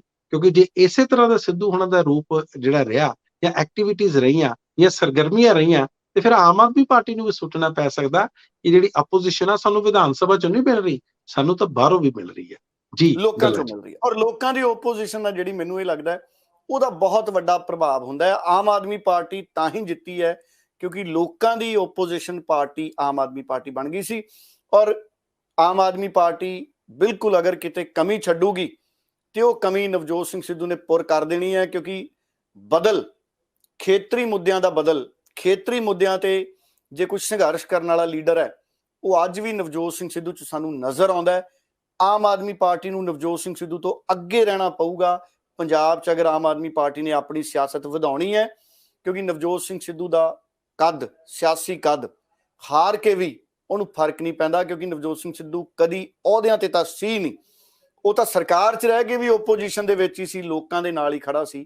ਸੋ ਇਸ ਕਰਕੇ ਬਦਲਾਅ ਦੇ ਲਈ ਗਰਾਊਂਡ ਤਿਆਰ ਕਰਨ ਵਾਲਾ ਵੀ ਨਵਜੋਤ ਸਿੰਘ ਸਿੱਧੂ ਸੀ, ਤੇ ਉਹ ਅੱਜ ਵੀ ਉਸ ਬਦਲਾਅ ਦੀ ਪਿੱਚ ਤੇ ਘੁੰਮਦਾ ਫਿਰਦਾ ਹੈ, ਲੋਕਾਂ 'ਚ ਵਿਚਰ ਰਿਹਾ। ਸੋ ਇਸ ਕਰਕੇ ਆਮ ਆਦਮੀ ਪਾਰਟੀ ਨੂੰ ਸੁਚੇਤ ਹੋਣ ਦੀ ਲੋੜ ਹੈ, ਕਿਉਂਕਿ 2024 'ਚ ਮੈਂ ਆਖਰੀ ਗੱਲ ਕਰੂੰਗਾ ਮਨਦੀਪ ਜੀ ਕਿ ਮੈਂ ਕਈ ਵਾਰੀ ਦੇਖਦਾ ਕਿ ਕੋਈ ਧਿਰ ਵਿਧਾਨ ਸਭਾ ਜਿੱਤ ਜਾਂਦੀ ਹੈ, ਪਰ ਲੋਕ ਸਭਾ ਜਿਹੜੀ 2 ਸਾਲ ਬਾਅਦ ਹੁੰਦੀ ਹੈ ਉਹਦੇ 'ਚ ਬੁਰੀ ਹਾਰ ਹੁੰਦੀ ਹੈ। ਸੋ ਇਸ ਕਰਕੇ ਆਮ ਆਦਮੀ ਪਾਰਟੀ ਨੂੰ ਵੀ ਪੰਜਾਬ ਦਾ ਪੋਲੀਟੀਕਲ ਰਿਕਾਰਡ ਚੈੱਕ ਕਰ ਲੈਣਾ ਚਾਹੀਦਾ ਹੈ ਕਿ ਲੋਕ ਮੁੱਦਿਆਂ ਤੇ ਖਰੇ ਉਤਰਨਾ ਉਹਦੇ ਲਈ ਬਹੁਤ ਜ਼ਿਆਦਾ ਜ਼ਰੂਰੀ ਹੈ, ਕਿਉਂਕਿ ਜਿੰਨੇ ਵਾਅਦੇ ਆਮ ਆਦਮੀ ਪਾਰਟੀ ਨੇ ਕਰ ਲਏ ਆ ਉਹ ਹਰ ਹਾਲ 'ਚ ਪੂਰੇ ਹੋਣੇ ਚਾਹੀਦੇ ਨੇ, ਨਹੀਂ ਤਾਂ ਲੋਕ ਪੰਜਾਬ ਦੇ ਬਦਲਵੇਂ ਫੈਸਲੇ ਵੀ ਕਰ ਲੈਂਦੇ ਨੇ, ਕਿਉਂਕਿ ਨਵਜੋਤ ਸਿੰਘ ਸਿੱਧੂ ਇੱਕ ਬਦਲ ਦੇ ਤੌਰ ਤੇ ਹਮੇਸ਼ਾ ਉਪਲਬਧ ਹੈ। ਬਹੁਤ ਬਹੁਤ ਧੰਨਵਾਦ। ਮਨਪ੍ਰੀਤ ਰੰਧਾਵਾ ਜੀ ਤੁਸੀਂ ਆਪਣੀ ਗੱਲ ਰੱਖੀ, ਔਰ ਕੋਈ ਵੀ ਕਿਸੇ ਵੀ ਪੋਲੀਟੀਕਲ ਪਾਰਟੀ ਦਾ ਕੋਈ ਸਾਥੀ ਹੈ, ਨਾਗਰਿਕ ਹੈ, ਕਿਸੇ ਨੂੰ ਵੀ ਕਿਸੇ ਗੱਲ ਤੋਂ ਸੰਤੁਸ਼ਟੀ ਹੈ ਤੇ ਅਸੀਂ ਬਿਲਕੁਲ ਸਨਮਾਨ ਕਰਦੇ ਹਾਂ ਵਿਚਾਰਾਂ ਦੇ ਵਖਰੇਵੇਂ ਦਾ। ਉਹ ਵੀ ਆਪਣੀ ਗੱਲ ਇਸ ਮੰਚ ਤੇ ਸਾਨੂੰ ਵੀਡੀਓ ਭੇਜ ਕੇ ਆਪਣੀ ਰੱਖ ਸਕਦੇ ਨੇ। ਬਹੁਤ ਬਹੁਤ ਧੰਨਵਾਦ ਮਨਪ੍ਰੀਤ ਰੰਧਾਵਾ ਜੀ, ਬਹੁਤ ਬਹੁਤ ਧੰਨਵਾਦ। ਬਹੁਤ ਬਹੁਤ ਧੰਨਵਾਦ ਤੁਹਾਡਾ ਡੱਲਾ ਜੀ।